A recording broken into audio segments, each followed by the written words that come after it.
పూరా లోకల్. మొదటగా అందరూ హోరాహోరీగా పోటీ కొనసాగుతుందని అనుకున్నప్పటికీ కూడా మధ్యాహ్నం 1 గంట వరకే ఈ ఫలితాలు అయితే వెలువడ్డాయి. చివరి రౌండ్ వరకు కూడా కొనసాగుతుందేమో ఓట్ల లెక్కింపు అనుకున్నారు, కానీ అనూహ్యంగా మధ్యాహ్నం వరకే ఫలితాలు అయితే వచ్చేసాయి.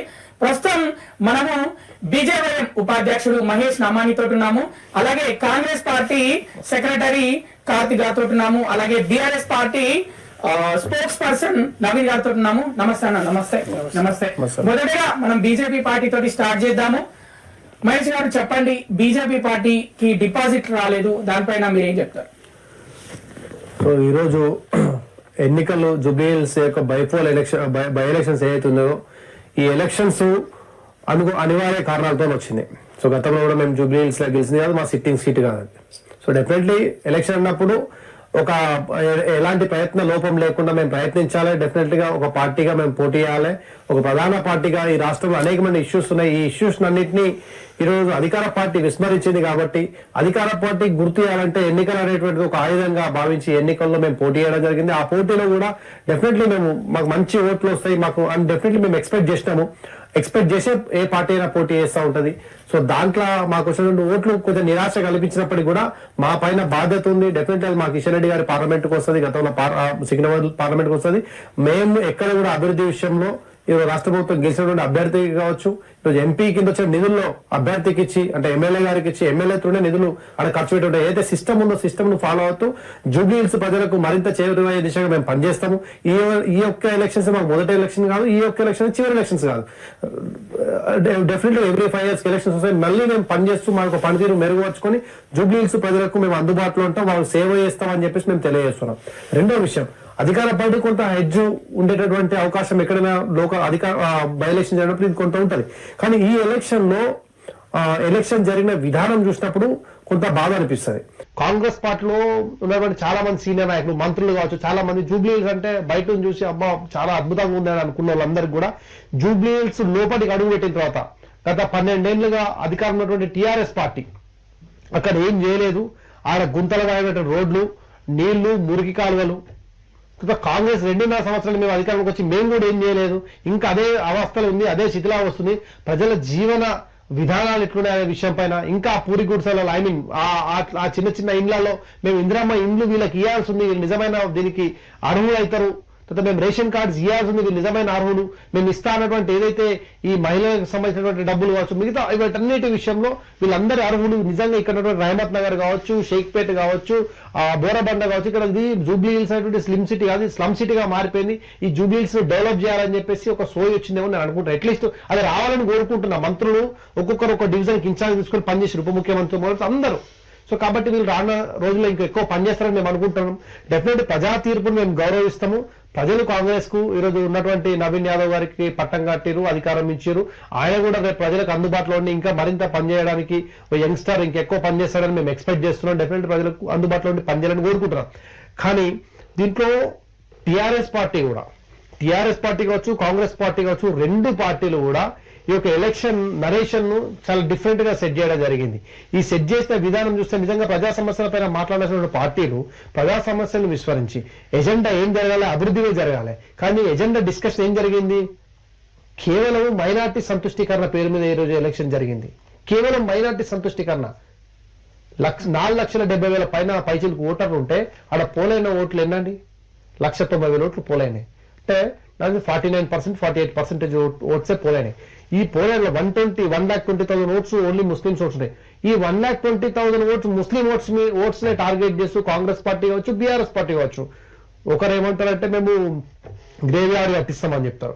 ఇంకొకరు ఏమంటారు అసలు కాంగ్రెస్ లేకపోతే ముస్లింసే లేరు, ముస్లింలకు కాంగ్రెస్ పార్టీ ఇంకా వాళ్ళు పట్టించుకునే మొత్తం కాంగ్రెస్ అని ఇంకొక అంటే ముఖ్యమంత్రి స్థాయిలో ఉండి తర్వాత ఒక ఎలక్షన్ కోసం అంత స్థాయి దిగజారి కూడా మాట్లాడాల్సిన అవసరం లేదని నాకు అనిపించింది. ఎందుకంటే ఒకనొక దశలో ఆపరేషన్ సింధూర్ ఆడ ముడ్డు మీదగలంటే ఇట్లాంటి పదాలను పబ్లిక్ నొచ్చుకున్నారు కూడా definitely. So what ever it maybe మేము ఒకటే కోరుకున్నాం అంటే ఎలక్షన్ లో హుందాగా వ్యవహరించాల్సిన పరిస్థితి ఉంది, అది జరగాలి. డెఫినెట్ తెలంగాణ అటువంటిది, తెలంగాణలో ఎప్పుడు ఇలాంటి సిచ్యువేషన్ లేకుండే. ఏదో రాయలసీమ అట్లాంటి చోట్ల ఇట్లా రిగ్గింగ్ జరిగేది, లేకపోతే వచ్చేసి భయపెట్టించి దౌర్జన్యాలు చేసి ఓట్లు వేయించుకునేది, అసలు ఓటు ఉన్నా లేకుండా జరిపేది, ఆ ఓల్డ్ సిటీలో చేస్తూ ఉంటారు. ఇట్లాంటి ఇవి జరుగుతున్నాయి అని అనుకుంటే విన్నాం. కానీ ప్రత్యక్షంగా మేము ఫీల్డ్ మీద పనిచేసినామన్నా ఆ ఏరియాలో జూబ్లీహిల్స్ లో 20-25 రోజులు మేము కష్టపడ్డా, మాకు తెలుసు. జూబ్లీహిల్స్ లో చాలా మంది ప్రజలు బీజేపీకి మేము ఓటేస్తాము, ఓటేయడానికి సిద్ధంగా ఉన్నాము, జూబ్లీహిల్స్ నరేంద్ర మోడీ గారు ఇస్తున్నటువంటి మోడీ బియ్యం తింటున్నామేమో అని చెప్పేసి చాలా మంది అన్నారు. సో సరే ఓటు రూపంగా మారిందా మారలేదు, what ever it may be, but definitely మేము జూబ్లీహిల్స్ ప్రజలకు బీజేపీ అండగా ఉంటుంది, మా రాష్ట్ర నాయకత్వం ఉంటుంది, మా కేంద్ర మంత్రి కిషన్ రెడ్డి గారు మా నిధులు ఎట్లయితే గతంలో కొనసాగినో డెఫినెట్లీ అదే స్థాయిలో ఇస్తా ఉంటాం. జూబ్లీహిల్స్ అభివృద్ధికి మేము కట్టుబడి తెలియజేస్తాం. రైట్, హోరాహోరీగా పోటీ ఇస్తారు అనుకున్న బీఆర్ఎస్ పార్టీ కేవలం షేక్పేట్ మొదటి రౌండ్ ఏదైతే ఉందో షేక్పేట్ తోటి స్టార్ట్ అయ్యి ఎర్రగడ్డతోటి ముగుస్తుంది. అంటే 7 డివిజన్లు 10 రౌండ్లు అనుకున్నారు, కానీ 3వ రౌండ్కే 4వ రౌండ్కే పూర్తిగా వెనుకంజ వేసిన పరిస్థితి బీఆర్ఎస్ పార్టీ. నవీన్ చెప్పండి, అసలు ఏం జరిగింది? టఫ్ కాంపిటీషన్ అనుకున్నారు కానీ వన్ సైడ్ అయిపోయింది, కారణం ఏంటి? ముందుగా జూబ్లీహిల్స్ నియోజక ప్రజలకు కూడా మేము మా పార్టీ నుంచి ధన్యవాదాలు తెలియజేస్తున్నాం. ఎందుకంటే అక్కడ 70,000 పైచిలుకు ఓట్లు కూడా మా వైపు ఉన్నాయి. అంటే మేము ఆ 70,000 ప్రజలకు కూడా రేపు వాళ్ళ పక్షాన కూడా ఖచ్చితంగా అసెంబ్లీలో పోరాడాల్సిన అంశం మా వైపు ఉంది. అలాగే ఈరోజు అధికార పార్టీకి సంబంధించిన వ్యక్తి నవీన్ యాదవ్ గారు గెలుపొందారు, వారికి కూడా హృదయపూర్వక ధన్యవాదాలు. ఎందుకంటే అల్టిమేట్ గా ఎవరు గెలిచినప్పటికీ కూడా ప్రజాసేవలో ఉండాలి. ఖచ్చితంగా ప్రజలకి ప్రభుత్వం నుంచి వచ్చే నిధులు కానివ్వండి, సంక్షేమం, అభివృద్ధి రెండు జోడు గుర్రాల పైన కూడా వారు సవారీ చేయాలన్నట్టు కూడా మేము కూడా ఆశిస్తున్నాం. ఎందుకంటే ఇప్పుడు ప్రభుత్వం వాళ్ళ చేతులు ఉంది. సిటీ నుంచి కూడా ఇప్పుడు మరొక అభ్యర్థి, ఎందుకంటే ఈ ఆర్ఆర్ ఏదైతే ఓఆర్ఆర్ రేంజ్ లో వచ్చేదో ఇప్పటివరకు కాంగ్రెస్ గెలిచింది లేదు. ప్రతి సీటు కూడా అభివృద్ధి చూసి గతంలో 2023 ఎన్నికలు జరిగినప్పుడు కూడా ప్రతి ఒక్కరు కూడా బంపర్ మెజారిటీతో బీఆర్ఎస్ ఎమ్మెల్యేలో గెలవడం జరిగింది. కొంచెం డిస్టిక్లలో కొద్దిగా దెబ్బ పడ్డది, కానీ ఈ వచ్చిన ఎన్నిక అనేది కూడా అనివార్యంగా వచ్చింది. మాగంటి గోపీనాథ్ గారు స్వర్గీయులయ్యారు. ఆ కుటుంబానికి ఎక్కడ జరిగినా కూడా, బైపోల్లో ఎక్కడ జరిగినా కూడా గతంలో బీఆర్ఎస్ పార్టీ వారి కుటుంబ సభ్యులకే టికెట్ ఇవ్వడం అనేది ఆనవాయితీగా వచ్చింది. ఇప్పుడు కూడా ఒక ఆడబిడ్డ అయినప్పటికీ కూడా ఆమెకు టికెట్ ఇచ్చి, ఆడబిడ్డకు టికెట్ ఇచ్చినప్పటికీ కూడా ఈరోజు కాంగ్రెస్ లాస్ట్ గా ఎంచుకున్న వ్యూహం ఏంటంటే లాస్ట్ కి ఆమె రెండో భార్య అని ఆమె పైన చిత్రీకరించడం, వారి తల్లితో ప్రెస్ మీట్ పెట్టించడం, ఎంత దిగజారిపోయిందంటే రాజకీయం ఇంపాక్ట్ ఓటింగ్ సరళిలో ఉండొచ్చు. ఇప్పుడు కర్ణన్ సాగు 100 కారణాలు అన్నట్టు అది కూడా ఒక కారణం కావచ్చు. అధికారంలో ఉంది, హోంశాఖ మంత్రి నేరుగా రేవంత్ రెడ్డి గారే. మా అభ్యర్థి ఎన్నికల రోజు ఎన్ని అర్జీలు ఇవ్వాలో అన్ని అర్జీలు పెట్టినాం. ఒక్కదానిపైన కూడా ఇప్పటివరకు కేసు నమోదు చేయలేదు అనుకుంటా. స్వయాన ఈ రోజు క్యాండిడేట్ ఎవరు వాళ్ళ సోదరికే 3 ఓట్లు ఉన్నాయని చెప్పి హరీష్ రావు గారు పోయి ఈసీకి కంప్లైంట్ చేసిన దానిపైన చర్య లేదు. బస్తాలుగా ఓటర్ కార్డులు దొరికినాయి, డబ్బులతో దొరికిరు. నేను ఫీల్డ్ మీద ఉన్నప్పుడే ఎన్నికలు జరిగేటప్పుడు టేబుల్ మా ఏజెంట్లు ఏదైతే టేబుల్ వేసుకొని కూర్చుంటో వాళ్ళని కూడా భయాందోళనకు గురి చేశారు. ఎన్నిక ఎలా జరిగిందండి, ఎక్కడ జరిగింది? మా అభ్యర్థి మొత్తుకున్నారు కదా, కంటతడి పెట్టుకుంటే లాస్ట్ కి సాయంత్రం ఎన్నికలు ముగిసే టైంలో 5 గంటల సమయంలో కూడా మా అభ్యర్థి అక్కడ పోయి రెడ్ హ్యాండెడ్ గా కూడా పట్టిస్తే కూడా అక్కడ ఓట్ చోరీ జరుగుతుంది. రాహుల్ గాంధీ ఏమో దేశమంతా ఓట్ చోరీ జరుగుతుందని తిరుగుతాడు, బీజేపీ ఓట్ చోరీ చేస్తుంది. మళ్ళీ ఇలా సొంతంగా వాళ్ళ పార్టీ వాళ్ళే ఇలా జూబ్లీహిల్స్ నియోజకవర్గంలో మేము ఇన్ని ఓట్లు దొంగ ఓట్లు ఉన్నాయని చూపిస్తే కూడా దాని వెళ్ళలేదు. కైసర్ కార్వాన్ ఎమ్మెల్యేకి ఏం సంబంధం అండి? షేక్పేట్ల పోలింగ్ జరిగే సమయంలో కార్వాన్ ఎమ్మెల్యేకి ఏం సంబంధం? ఎలా వచ్చి ఆటోలలో మా ముఠా జయసింహ గారు అక్కడ పట్టుకొని వాళ్ళని దాసోశ్రావు గారు కంప్లైంట్ ఇస్తే దానిపైన కూడా కంప్లైంట్ లేదు. ఎంఐఎం నాయకులు ఎమ్మెల్యేలు వచ్చి అక్కడ దౌర్జన్యం చేయాల్సిన అవసరం ఏముంది? ఫేర్ ఎలక్షన్ పోయేడుతుండే. ఈరోజు ఆ 70,000 ఓట్లు ఎవరైతే వేసారో వాళ్ళందరికీ కూడా జవాబుదారితనం ఖచ్చితంగా బీఆర్ఎస్ పార్టీ ఉంటుంది. రానున్న రోజులు ప్రజాక్షేత్రంలో కాంగ్రెస్ పార్టీని ఎండగడుతూనే ఉంటాం. కార్తిక్, మీరు చెప్పండి. 24,000కు పైగా మెజారిటీ, సీఎం ఏదైతే నంబర్ చెప్పాడో 30,000 మెజారిటీ అన్నాడు ప్రచారంలో, దాదాపు ఇంకా అక్కడి వరకే. మరి ఎలా అనిపిస్తుంది ఈరోజు జూబ్లీహిల్స్ ప్రజలు?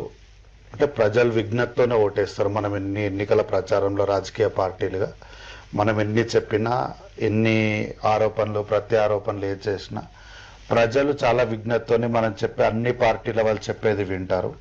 విని వారు ఎవరికి ఓటేయాలో వారికే ఓటేస్తారు. కాబట్టి ఎన్నికల నేపథ్యంలో చెప్పాల్సిన విషయాలన్నీ కూడా చెప్పేసినాం, అయిపోయింది. ఈరోజు ఎన్నికలు అయిపోయినాయి, దానికి సంబంధించిన ఫలితాలు కూడా వచ్చేసినాయి. ఈ సందర్భంలో నవీన్ గారు కాంగ్రెస్ పార్టీ అధికారం అంటే శాసనసభ్యుడి గెలుపు అనేది ఆల్మోస్ట్ ఖరారు అయిపోయింది. కాబట్టి గెలిపించడానికి సహకరించినటువంటి ప్రతి పార్టీ కార్యకర్తకు, ఓటేసిన ప్రతి ఓటర్కి కూడా కాంగ్రెస్ పార్టీ పక్షాన ప్రతి ఒక్కరు కూడా హృదయపూర్వక ధన్యవాదాలు తెలియజేస్తూ గెలిచిన నవీన్ యాదవ్ గారికి హృదయపూర్వక హార్దిక శుభాకాంక్షలు. దాంతోపాటు ఎన్నికల్లో పోటీ చేసినటువంటి బీజేపీ, బీఆర్ఎస్, అదేవిధంగా అనేక మంది, దాదాపు 84 మంది, 94 మంది సబ్జెక్టు కరెక్షన్ ఇండిపెండెంట్ కూడా పోటీ చేసిన వారందరికీ కూడా శుభాకాంక్షలు తెలియజేస్తున్నాయి. ఎందుకంటే ప్రజాస్వామ్యంలో ఓటు అనేది చాలా ఇంపార్టెంట్. సో ఓటు ఎవరికి పడినా ఓటు వేయించడానికి మీరందరూ ఒక ప్రయత్నం చేసినారు. అయితే ఈ జూబ్లీహిల్స్ టికెట్ అనేది కాంగ్రెస్ పార్టీది కాదు. సో తమ సీటును తాము మళ్ళీ కైవసం చేసుకోవడానికి ఒప్పుకోనది కాంగ్రెస్ పార్టీ ఒక్కటే కాదు, బీజేపీ పార్టీ ఒక్కటే కాదు. బీజేపీ, కాంగ్రెస్ పార్టీలతో పాటు చాలామంది ఇండిపెండెంట్లు కూడా ఈ సీటు బీఆర్ఎస్ పార్టీకి పోవద్దని వారికి వ్యతిరేకంగానే నామినేషన్ వేసారు. సో ఎక్కడా కూడా బీఆర్ఎస్ పార్టీతోని జూబ్లీహిల్స్ ప్రాంతము లేదు అనేది ఎన్నికల నామినేషన్ ఆ రోజే చాలా స్పష్టంగా తెలిసిపోయింది. పైనుంచి ఎన్నికల సరళి జరుగుతున్నప్పుడు నిజంగా కొన్ని విషయాలు బాధ అనిపించినాయి. కొంతమందిని అంటే వీళ్ళు బీజేపీ, బీఆర్ఎస్ పార్టీలు కాంగ్రెస్ పార్టీని నేరుగా ఢీ కొట్టలేక కొంతమందితోని నిరుద్యోగులని, వాళ్ళని, వీళ్ళందరితోని నామినేషన్ వేయించారు. సార్, నామినేషన్ వేయించడం వరకు ఓకే, పర్లేదు, ఎన్నికల క్షేత్రంలో అందరికీ కూడా స్వేచ్ఛ ఉంది, ఎవరైనా పోటీ చేయొచ్చు.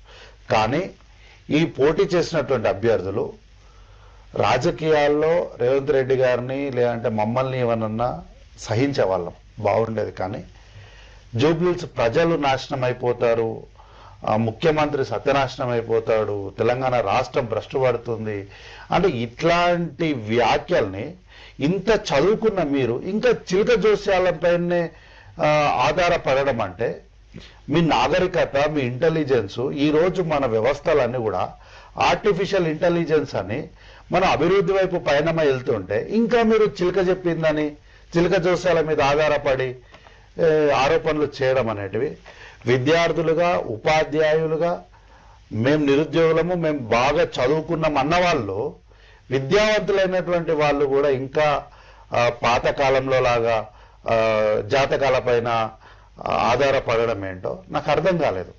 ఈరోజు ఈవెన్ అంటే ప్రతి ఒక్కరు కూడా ఎన్నికల్లో అన్ని పార్టీల నుంచి క్షేత్రస్థాయిలోకి వెళ్ళి ఓటర్ని ప్రసన్నం చేసుకునే ప్రయత్నం చేసినప్పుడు వీళ్ళు ఇట్లాంటి చేయడం వల్ల సమాజానికి వాళ్ళు ఏం మెసేజ్ ఇచ్చినారో నాకు అర్థం కాలే.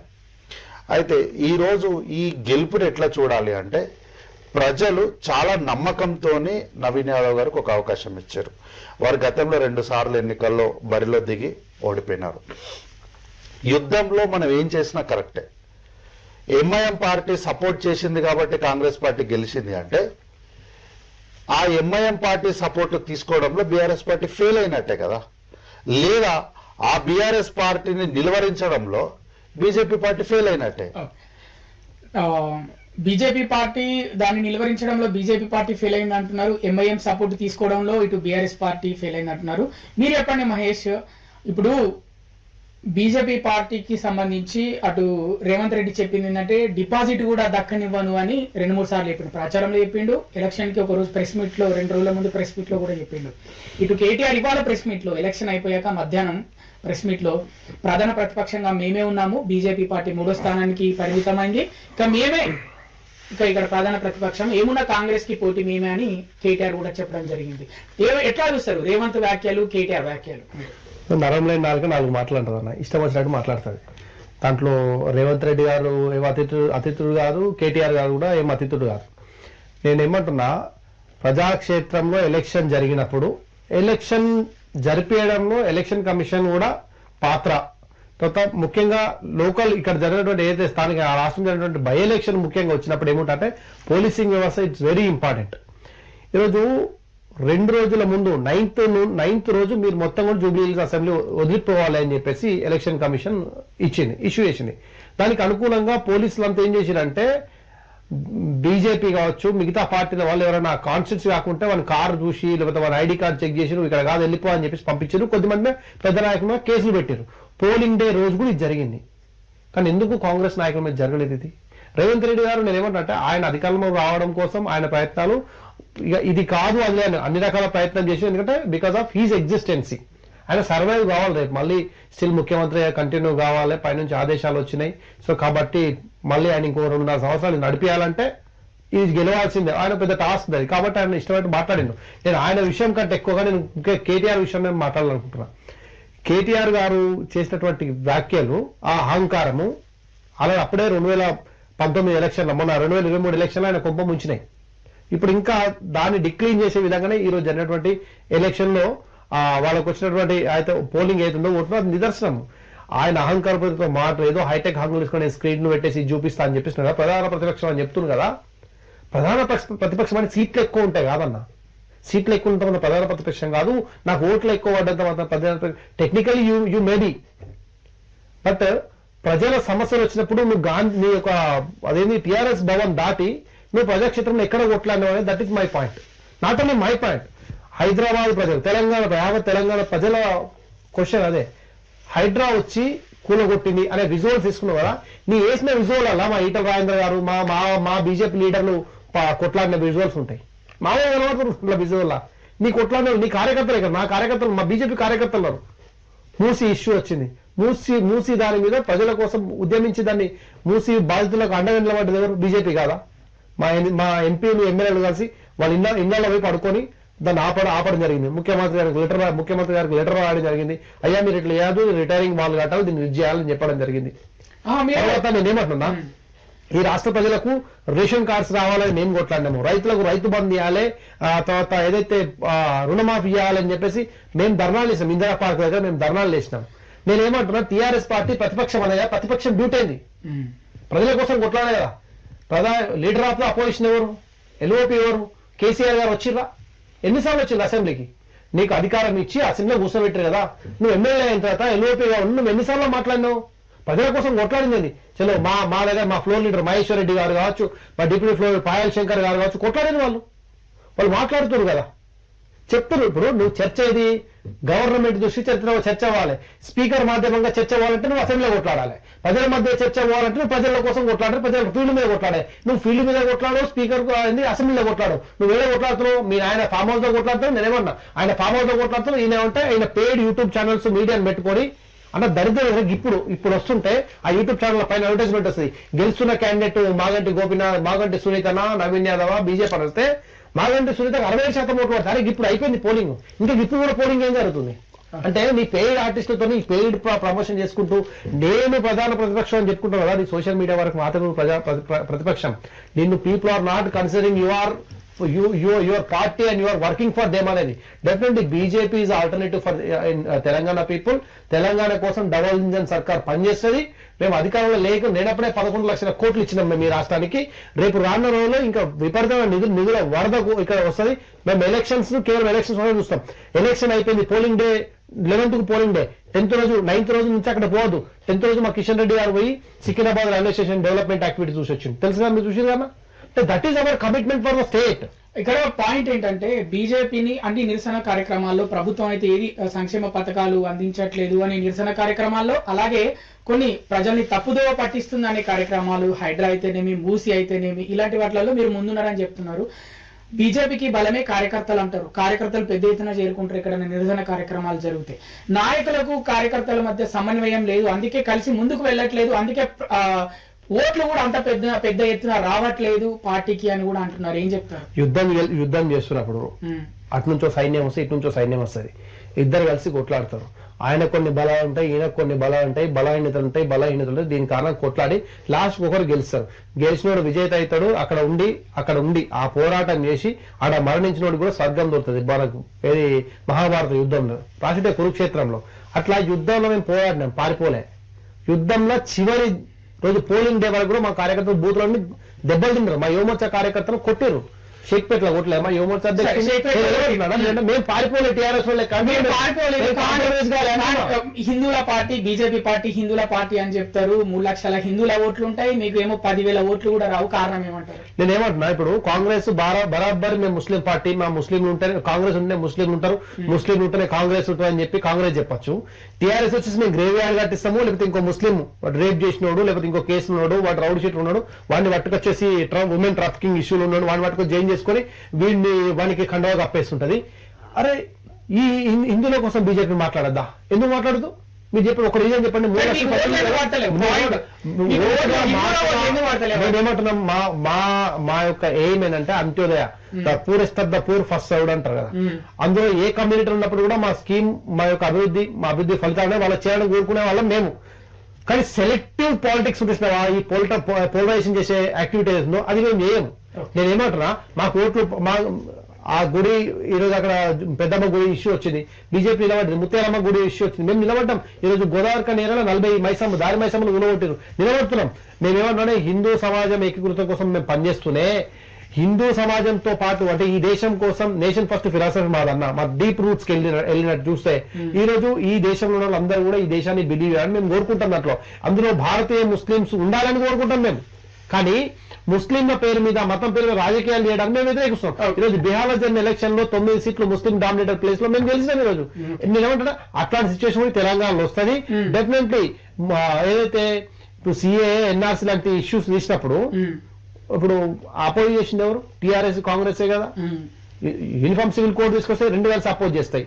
తర్వాత ఆర్టికల్ 370 తీసుకొస్తే 2 కలిసి అపోజ్ చేస్తాయి. నువ్వు ఏ స్కీమ్ తీసుకొని 2 కలిసి అపోజ్ చేసినటువంటి ఈ పార్టీలు దేశం అనే దానికి వచ్చేసరికి ఎందుకు అపోజ్ చేస్తున్నాయి? దేశం అభివృద్ధి చెందాలి లేదా రైజింగ్ కావాలనే దాంట్లో ఎందుకు వీళ్ళిద్దరు అపోజ్ చేస్తున్నారు?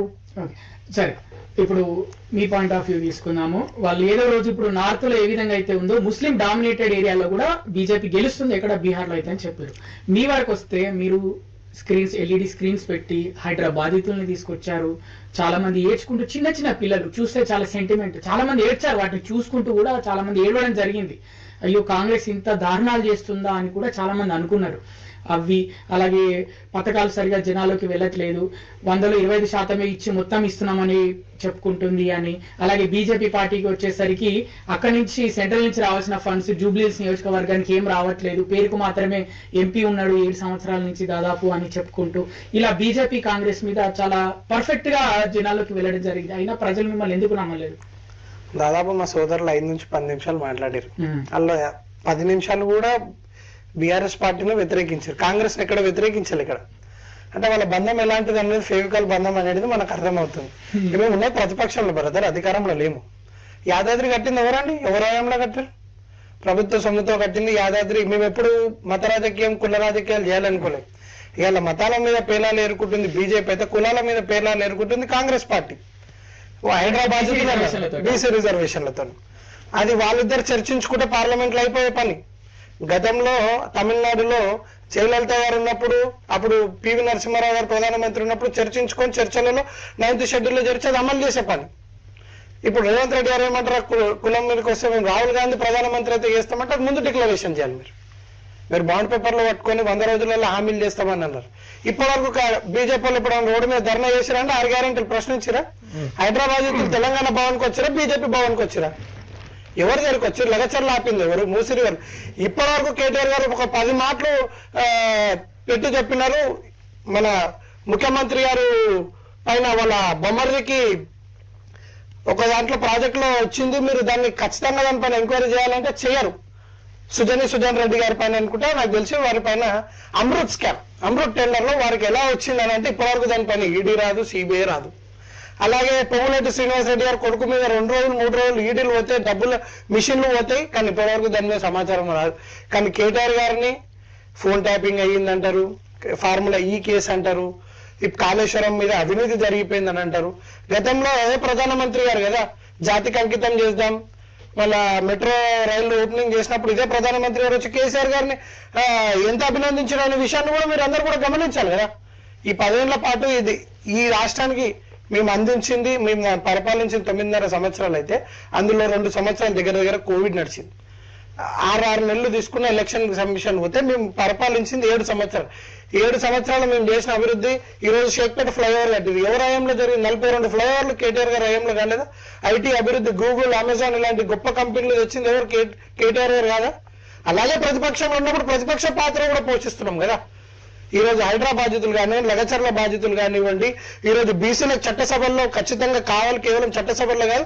అలాగే ఏవైతే ఇప్పుడు మేము ప్రశ్నించింది ఏంది కాంగ్రెస్ గవర్నమెంట్ కూడా కేవలం రాజకీయ పరంగా కాకుండా మీరు ఏదైతే హామీలు ఇచ్చినా మీ చేతులు ఏవైతే ఉన్నాయో వీరు బీసీ డిక్లరేషన్ చేసినప్పుడు అన్నారు 1,00,000 కోట్లు బీసీలకు ఖర్చు పెడతామని. ఇప్పటికి 2 సంవత్సరాలు గడవడానికి వస్తుంది. 2 సార్లు బడ్జెట్ లో కేవలం 20,000 కోట్లని ఇప్పటి వరకు, సంవత్సరానికి 20,000 కోట్లు అవన్నీ ఇప్పటి వరకు రిలీజ్ చేసిన ఫండ్ బీసీలకు ఎక్కడుంది? బీసీల మీద ప్రేమ కేవలం ఓట్లు దొంగకొనికనే ఇవన్నీ మాటలు తప్ప కార్యక్షేత్రంలో ఖచ్చితంగా ఇప్పుడు కూడా ప్రజలంతా కూడా కేసీఆర్ రావాలని కోరుకుంటారు. పరోక్షంగా కాంగ్రెస్ బీజేపీ ఈ ఏదైతే ఇక్కడి పార్టీ ఉందో బీఆర్ఎస్ పార్టీ, ఈ పార్టీని అవి రెండు జాతీయ పార్టీలు, మీది ప్రాంతీయ పార్టీని లేకుండా చేయాలని పరోక్షంగా ఏమన్నా ట్రై చేశాయి అనిపించిందా ఈ ఎలక్షన్ లో? ఖచ్చితంగా కుట్ర కదా. ఇప్పుడు ఈ రోజు రేవంత్ రెడ్డి పైన మేము ఏదైనా మాట్లాడితే తెల్లారొచ్చి ప్రెస్ మీట్ పెట్టాడు ఎవరు? బండి సంజయ్ గారు కదా. అంటే బండి సంజయ్ చివరి 2 రోజులు ఇంపాక్ట్ ఏమైనా చూపించిందా మీ బీఆర్ఎస్ పార్టీ మీద, కాంగ్రెస్ పార్టీ మీద? 100%. ఒకవైపు ఏమో ముస్లింల పార్టీ అని వీళ్ళు క్లెయిమ్ చేసుకుంటారు, హిందువుల పార్టీ అని వాళ్ళు క్లెయిమ్ చేసుకుంటారు. ముస్లిం ఓట్ అంతా పోలరైజేషన్ అయ్యే విధంగా, అంటే కాంగ్రెస్ కి పోలరైజేషన్ విధంగా మాట్లాడారు కదా బండి సంజయ్ గారు. ధర్మపురి అరవింద్ గారు ఎందుకు రాలేరు? ఇవాళ వారి రాష్ట్ర అధ్యక్షులు ఎక్కడ మాట్లాడారు? బండి సంజయ్ తప్ప, కిషన్ రెడ్డి తప్ప ఈరోజు స్వయంగా వాళ్ళ రాష్ట్ర అధ్యక్షులు ఎక్కడ మాట్లాడారు? ఎక్కడ డోర్ క్యాంపెయిన్ చేశారు చెప్పమని? అంటే కాంగ్రెస్ కి లబ్ధి చేకూరడానికే ఇక్కడ బీజేపీ సర్వశక్తులు ఉండి వాళ్ళ ఓట్లని దాదాపు కాంగ్రెస్ కి తిరిగే విధంగా. మీరు చెప్పండి, ఈ రోజు కాంగ్రెస్ పార్టీ గెలవడానికి ప్రధాన కారణం మీ అభ్యర్థి Naveen Yadav, well educated person and Hindi, English, Telugu మాట్లాడతాడు. అంటే రాజకీయ పరంగా ఆలోచిస్తే అటు మాగంటి సునీత గారు జనాల మధ్యలోకి వచ్చి అంత పెద్దగా మాట్లాడలేదు ప్రచారంలో. అలాగే దీపక్ రెడ్డి వాళ్ళ అక్కడే లోకల్ వ్యక్తి దీపక్ రెడ్డి కూడా, కానీ అంత పెద్ద ప్రభావం చూపించట్లేదు అని సామాన్య ప్రజలు. ఇది సామాన్య ప్రజల ప్రశ్న. వాళ్ళిద్దరు మాగంటి సునీత గారు, ఇటు దీపక్ రెడ్డి గారు సింపుల్, అంటే ఒక సామాన్య మానవులు రాజకీయాల్లో నిలబడితే ఎలా ఉంటారో ఒక పర్ఫెక్ట్ రాజకీయ నాయకుడిగా కాకుండా సామాన్య ప్రజలుగానే ఉండిపోవడం వల్ల నవీన్ యాదవ్ కు గెలుపు సులభమైంది, కాంగ్రెస్ పార్టీకి గెలుపు సులభమైంది అని అంటున్నారు. ఏం చెప్తారు? ఇప్పుడు మేము అభ్యర్థిని ఎన్నుకునేటప్పుడే వ్యూహాలు రచించి ఎన్నుకున్నాం. అంటే ఆల్రెడీ మీరే ప్లాన్ చేసిరా ఎవరు నిలబెట్టాలి, బీజేపీ వాళ్ళు ఎవరు నిలబెట్టాలి అని? మా పార్టీలో మేము నవీన్ యాదవ్ అనే అభ్యర్థిని ఎన్నిక చేసేటప్పుడే మేము రాజకీయంగా వ్యూహమే చేస్తాం కదా. రాజకీయం అంటే రాజకీయంలో ఎన్నికల క్షేత్రం అంటేనే రణక్షేత్రం కదా, యుద్ధమే. ఇంకా ఇది ఈ యుద్ధంలో గెలవడానికే మనం అభ్యర్థులను దింపుతాం గానీ ఓడిపోవడానికి ఏం దింపాం కదా. అంటే లోపాయికారి ఒప్పందం జరిగిందంటారు? లోపాయికారి ఒప్పందం కాదు సార్, నేనేమంటున్నా, నవీన్ యాదవ్ గెలుస్తాడు, కాంగ్రెస్ పార్టీకి లాభం జరుగుతుంది. కాంగ్రెస్ పార్టీ అభ్యర్థి గెలవడానికి ఇక్కడ స్థానికుడు, ప్రజల సమస్యలు తెలిసిన వ్యక్తులు ఎవరు, ఈ అన్వేషణలో నవీన్ అయితేనే కరెక్ట్ అని చెప్పేసి ప్రత్యర్థులందరినీ కూడా ఢీకొట్టే సత్తా ఉన్న వాళ్ళు ఎవరినో వాళ్ళనే దింపినాం మేము. ఇది మా వ్యూహం. ఇది అట్లా దింపుతారు అంటే అట్లా అనట్లేదు. అంటే వాళ్ళు కొంచెం ఈ క్యాండిడేట్ అంటే తక్కువ కనిపించేసరికి గెలుపు సులభం అయింది అంటున్నారు. అట్లా కాదు. ఇప్పుడు వాళ్ళకన్నా తక్కువ అంటే మీరు మాకన్నా బలమైన అభ్యర్థిని పెట్టారు, ఎవరు వద్దన్నారు? ఇప్పుడు బీజేపీ వాళ్ళు మాకన్నా చివరిగా కదా వాళ్ళ అభ్యర్థిని పెట్టింది. నవీన్ యాదవ్ కన్నా బలమైన వ్యక్తిని తెచ్చి పెట్టేది, ఎవరు వద్దన్నారు? పోనీ ఇప్పుడు చాలా సార్లు బీఆర్ఎస్ పార్టీ తమ అభ్యర్థులను మార్చుకుంది కదా. మేము నవీన్ యాదవ్ గారిని చెప్పిన తర్వాత మీ అభ్యర్థిని మార్చుకునేది, ఎవరు వద్దన్నారు మిమ్మల్ని? ఏమైనా రాజ్యాంగం ఉందో ఒక్కసారి చెప్పినాక మళ్ళీ మార్చొద్దు అని? లేదు కదా. అంటే వాళ్ళిద్దరు ఓసీ కాబట్టి మీ అభ్యర్థి బీసీ కాబట్టి అదేమైనా అడ్వాంటేజ్ అయింది అనుకుంటున్నాను. అన్ని కలిసి మేము అన్ని ఆలోచన చేస్తాం కదా. రణక్షేత్రంలోకి పోయినప్పుడు ఏవేవి అంశాలు మమ్మల్ని గెలిపిస్తారంటే అన్నిటిని చూస్తాము. ఇప్పుడు అంతా అయిపోయిన తర్వాత ఎందుకు గెలిచినారు, అందుకు గెలిచినారు అంటే అందుకే గెలిచినాము. ఇప్పుడు మేము రిగ్గింగ్ చేసినామని అంటున్నారు కదా. ఈ విషయం వీళ్ళకి తెలుసు కదా. మేము రిగ్గింగ్ చేసినామన్న సంగతి వీళ్ళకి తెలుసు కదా. వీళ్ళ వర్షం చెప్తున్నా. మేము రిగ్గింగ్ చేసినామని మీకు తెలుసు కదా. మీరు చిన్న శాంపిల్, బ్లడ్ శాంపిల్ ఇవ్వమంటేనే నా బ్లడ్ శాంపిలే తీసుకోవద్దు మీరు అని కోర్టుకు పోయి స్టే ఆర్డర్ తెచ్చుకున్నటువంటి మీరు, రిగ్గింగ్ అనేది చట్టరీత్యా నేరమే కాదు. అది అసలు నేరం అంటే చిన్నది, అది అంతకన్నా పెద్దది. అసలు ప్రజాస్వామ్యాన్ని కూనీ చేయడం, రిగ్గింగ్ చేయడం అనేది నేరం మాత్రమే కాదు. ప్రజాస్వామ్యాన్ని కూలీ చేయడం అంటే ఒక హత్యతో సమానం కదా.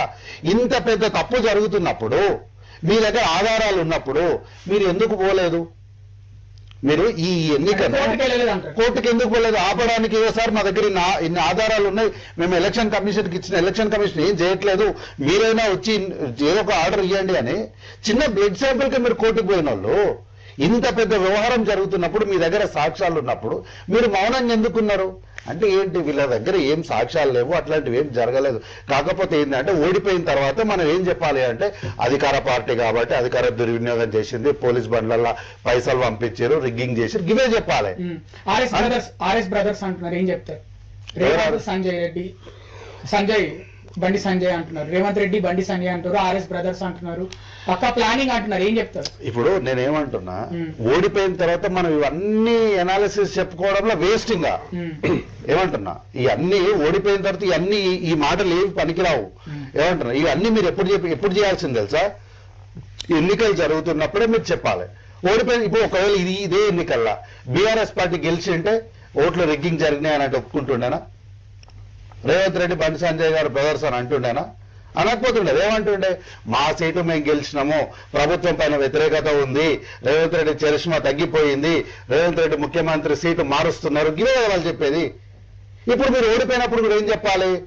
కేటీఆర్ గారు నాయకుడిగా ఫెయిల్ అయిపోయిండు, మేము ఎన్నికల్లో పోల్ మేనేజ్మెంట్ చేయడంలో ఫెయిల్ అయిపోయినాము, ప్రజలకు ప్రభుత్వం పైన వ్యతిరేకత లేదని మేము నమ్ముతున్నాము, ఇదే కదా చెప్పాల్సింది. కేసీఆర్ ప్రచారానికి రాకపోవడం వల్లనే కాంగ్రెస్ పార్టీకి గెలుపు సులభమైంది. కనీసం ఒకటి ప్రజలను ఉద్దేశించి ఒక ప్రసంగం కూడా వీడియో ద్వారా పంపించకపోవడం వల్లనే మీకు గెలుపు సులభమైందని అంటున్నారు బీఆర్ఎస్ వాళ్ళు. అఫ్ కోర్స్ కరెక్టే కదా, అఫ్ కోర్స్ కరెక్టే. ఎందుకు అంటే 10 సంవత్సరాలు ముఖ్యమంత్రిగా పనిచేసిన ఆయన, కేంద్ర మంత్రిగా పనిచేసిన ఆయనకు తెలుసు కేంద్రంలో వేరే ప్రభుత్వం ఉన్నప్పుడు ఒక రాష్ట్ర ముఖ్యమంత్రి ప్రభుత్వాన్ని నడపడానికి ఎన్ని ఇబ్బందులు ఉంటాయనేది వారికి స్వయంగా వారికి తెలుసు. కాబట్టి ఈ 20 నెలల కాలంలో ముఖ్యమంత్రిగా రేవంత్ రెడ్డి గారి పాలనకు ఎక్కడో వారు పాస్ మార్క్స్ వేసినారు. ఉన్న దాంట్లలో రేవంత్ రెడ్డి బాగానే ప్రభుత్వాన్ని రాష్ట్రాన్ని నడిపిస్తున్నాడు. కాబట్టి ఇప్పుడు అనవసరంగా పెద్దరికంలో మనం వచ్చి మాట్లాడి మన పరువు పోగొట్టుకోవద్దని ఆయన పెద్దగా అంటే పెద్ద మనసుతో ఆలోచన చేసిండు. కాబట్టి ఆయన ఎక్కడ మాట్లాడలేదు. సో సమ్వేర్ ఆర్ అదర్ ఈ యాక్సెప్టెడ్ రేవంత్ రెడ్డి గారి లీడర్షిప్ ని ఆయన యాక్సెప్ట్ చేసిండు. అయితే ఒక విషయం సార్, అయితే ఇది నాకు అంటే ఒక మిత్రుడు పంపించండి. అంటే ఎవరైతే క్యాండిడేట్లు వీళ్ళు కాంటాక్ట్ చేశారు కదా, క్యాండిడేట్లలో ఒక మిత్రుడు పంపించింది. ఏంటి అంటే కారణాలు, బీఆర్ఎస్ వాళ్ళు ఇప్పటికే ప్రజల వల్లే మమ్మల్ని అంటే మళ్ళా మమ్మల్ని గెలిపిస్తారు అని, ఒక ఎట్లయినా మనల్ని గెలిపిస్తారు కాబట్టి మనం ఎక్కువ కష్టపడాల్సిన అవసరం లేదనే అహంకారంతోనే బీఆర్ఎస్ పార్టీ వాళ్ళు ఇంకా అట్లానే ఉన్నారు. కాబట్టి ఈ ఎక్కడ కూడా బీఆర్ఎస్ పార్టీ ఈ 20 నెలలు 24 నెలల కాలంలో ప్రధాన ప్రతిపక్ష పాత్రను పోషించడమే మర్చిపోయి ఎన్నికలు ఓడిపోయిన తర్వాత అధికార దుర్వినియోగం చేసిండ్రు అంటే, సరే మేము అధికార దుర్వినియోగం చేసాం మీరు ఈరోజు ఆరోపిస్తున్నారు, కారణం మేము గెలిచినాం కాబట్టి. మరి 2014 నుంచి 2023 ఎన్నికల వరకు మీరు దాదాపు సబ్జెక్టు కరెక్షన్ 6 నుంచి 7 బైపోల్స్ చేసారు కదా. ఆ బైపోల్స్లలో నాకు తెలిసి దుబ్బాక నుంచి 5 బీఆర్ఎస్ గెలిచింది, 2 బీజేపీ గెలిచింది. అదే అంటారు. సరే 5 సబ్జెక్టు అంటే 7 చేసారు. 7 1 దుబ్బాక గెలిచినారు, ఇంకోటి ఏది గెలిచినారు? హుజురాబాద్ గెలిచినారు. 2 బీజేపీ గెలిచింది. అంటే 5 బీఆర్ఎస్ గెలిచింది కదా. మరి 5 మీరు ఎట్లా గెలిచారు? మీరు కూడా అధికార దుర్వినియోగం చేసే గెలిచిండ్రా? కాదు కదా. ఆ రోజు మీరు అట్లా ఒప్పుకోలేదు కదా. అంటే కాదు అంటే వాళ్ళు చేయలేదని చెప్తలేను నేను. ఆ రోజు మీరు కాదు మేము అట్లా కాదు ప్రజలు మాతోనున్నారు, మా పాలన మెచ్చేసినారు మీరు చెప్పిండ్రు కదా.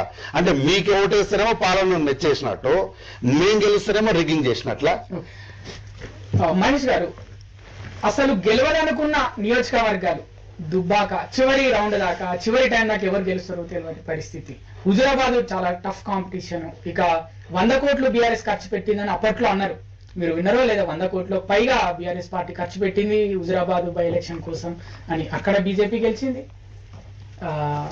దుబ్బాకల బీజేపీ గెలిచింది. మరి ఇక్కడ ఏమైంది? మొదటినే చేతులు ఎత్తేశారు, అభ్యర్థిని ప్రకటించినప్పుడే బీజేపీ పార్టీ చేతులు ఎత్తేసింది.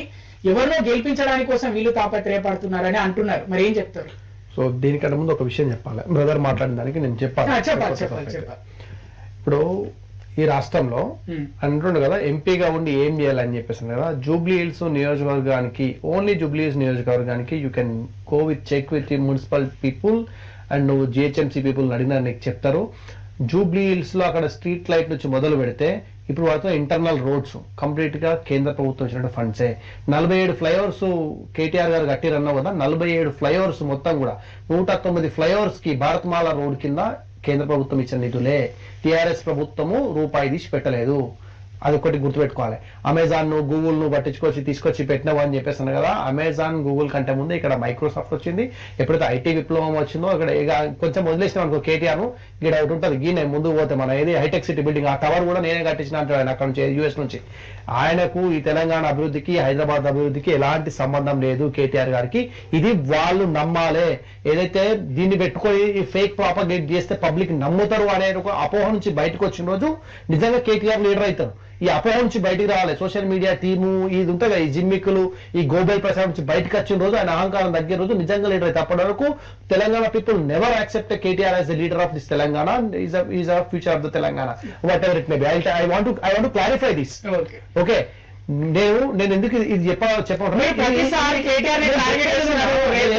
నేను చెప్తా. రేవంత్ రెడ్డి గారు ఇప్పుడు ప్రజలు చెప్పిందని నేను చెప్పాలి కదా. 47 ఫ్లైఓవర్ కట్టించారు కదా, దానికి చెప్తున్నా నేను. స్మార్ట్ సిటీ నిధులు, భారతమాల ప్రాజెక్టులు వచ్చిన నిధులతో అవి కట్టించినాయి. వీళ్ళు టీఆర్ఎస్ ప్రభుత్వం రూపాయి ఇచ్చి దీన్ని డెవలప్ చేసింది లేదు. ఉన్నాయి ఊడవీక్యమైనది తప్ప. ఈ రాష్ట్రానికి బడ్జెట్ 2 లక్షల కోట్లు కేటాయిస్తే 11 లక్షల కోట్లు కేంద్ర ప్రభుత్వం ఇచ్చింది. అందులో 11 లక్షల కోట్లు. ఎట్లా మాట్లాడతారు అంటే మొత్తం ఏదో మా కేటీఆర్ మొత్తం ఫామ్ హౌస్ కూరగాయలను పట్టుకొచ్చినట్టు చేస్తూ మాట్లాడతారు. ఇది కాదు కదా. నేను ఏమంటే కంపల్సరీ వీళ్ళు చెప్పారు కదా, మేము ఈ హైడ్రా కూల్చేట ఏ హైదరాబాద్ దగ్గరికి వీళ్ళ నాయకత్వం పోయింది చెప్పండి. ఏ హైడ్రా ఇల్లు కూర్చే చిన్న పాప చూసి ఏడిపోతున్నా ఆ పాప కనీసం ఎత్తుకున్నావా? ఆ పుస్తకాలు దాంట్లో కూలిపోతే, ఇల్లు కూలిపోతే ఆ పుస్తకాలు పోయినాయి కదా దాంట్లో. ఒక్కరికి 2 రూపాయలు పెన్ను ఇచ్చిన చెప్పు కేటీఆర్ గారు. ఈ టీఆర్ఎస్ కార్యకర్తలు కొడిచారు, ఈ టీఆర్ఎస్ ఎమ్మెల్యేలు ఎంపీలు కొడిచారు. ఎవరు కొడిచారు? భవన్ ఎప్పుడు పిలిపించారు?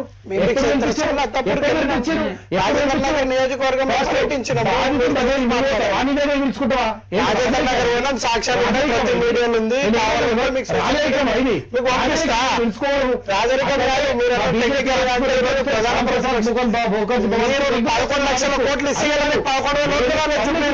నేను పబ్లిక్ 11 లక్షల ఓట్లు రాలేదు. ఓట్లు ఇచ్చినట్లు బీఆర్ఎస్ కేవలం KTR one man show. KCR 70,000 ఓట్లు వచ్చినాయి.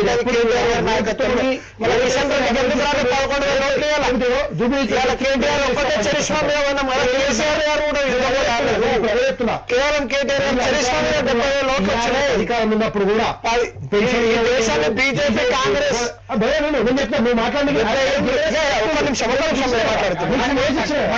మాట్లాడుతున్నాను.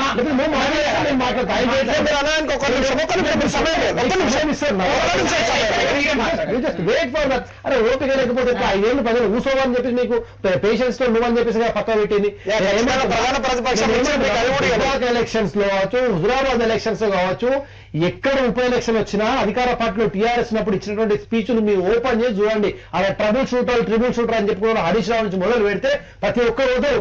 రామక్క నీకు పెన్షన్ రాదు, నువ్వు తప్పిదారి బీజేపీకి వేసినావు అనుకో నీకు రేషన్ బియ్యం రావు, నీకు అంటే ప్రభుత్వం రైతు బంధు రాదు. 2,000 కోట్లు పెట్టి హుజురాబాద్ లో 2,000 కోట్లు ఇక్కడ ఉన్నటువంటి కోకపేట భూముల వేలం వేసి పట్టుకపోయి అధికార దుర్వినియోగం టీఆర్ఎస్ 100% పాల్గొనేది. నేనేమంటే తెలంగాణ రాష్ట్రంలో బాధలున్నాయి, ప్రజలు రోడ్డు మీద పడ్డారు. రోడ్డు మీద పడ్డారు ప్రజల దగ్గరికి. నువ్వు ఎందుకు పోతలేవు? రోడ్లు ఎంబడి నువ్వెందుకు తిరుగుతావు? బీజేపీ ఎలా పోతున్నది? బీజేపీ నాయకత్వం ఎలాపై ప్రజలతో వాళ్ళ మమేకమై వాళ్ళ కష్టాలు తెచ్చుకొని వాళ్ళ కోసం పనిచేస్తున్న పార్టీ మేము కదా. నేను ఇంకా కూర్చొని గాంధీ భవన్ నేను మా టీఆర్ఎస్ భవన్ పిలుచుకొని నేను మీటింగ్ పెట్టినా, వాళ్ళ బాధితులు పరామర్శించిన దట్ ఈస్ నాట్. కేంద్ర మంత్రిగా ఉన్నటువంటి బండి సంజయ్ గారు కూడా రోడ్డు మీదకి ఎక్కిండు నిరుద్యోగ సమస్య విషయంలో అది చెప్తా. అంటే we are committed for the people. అంటే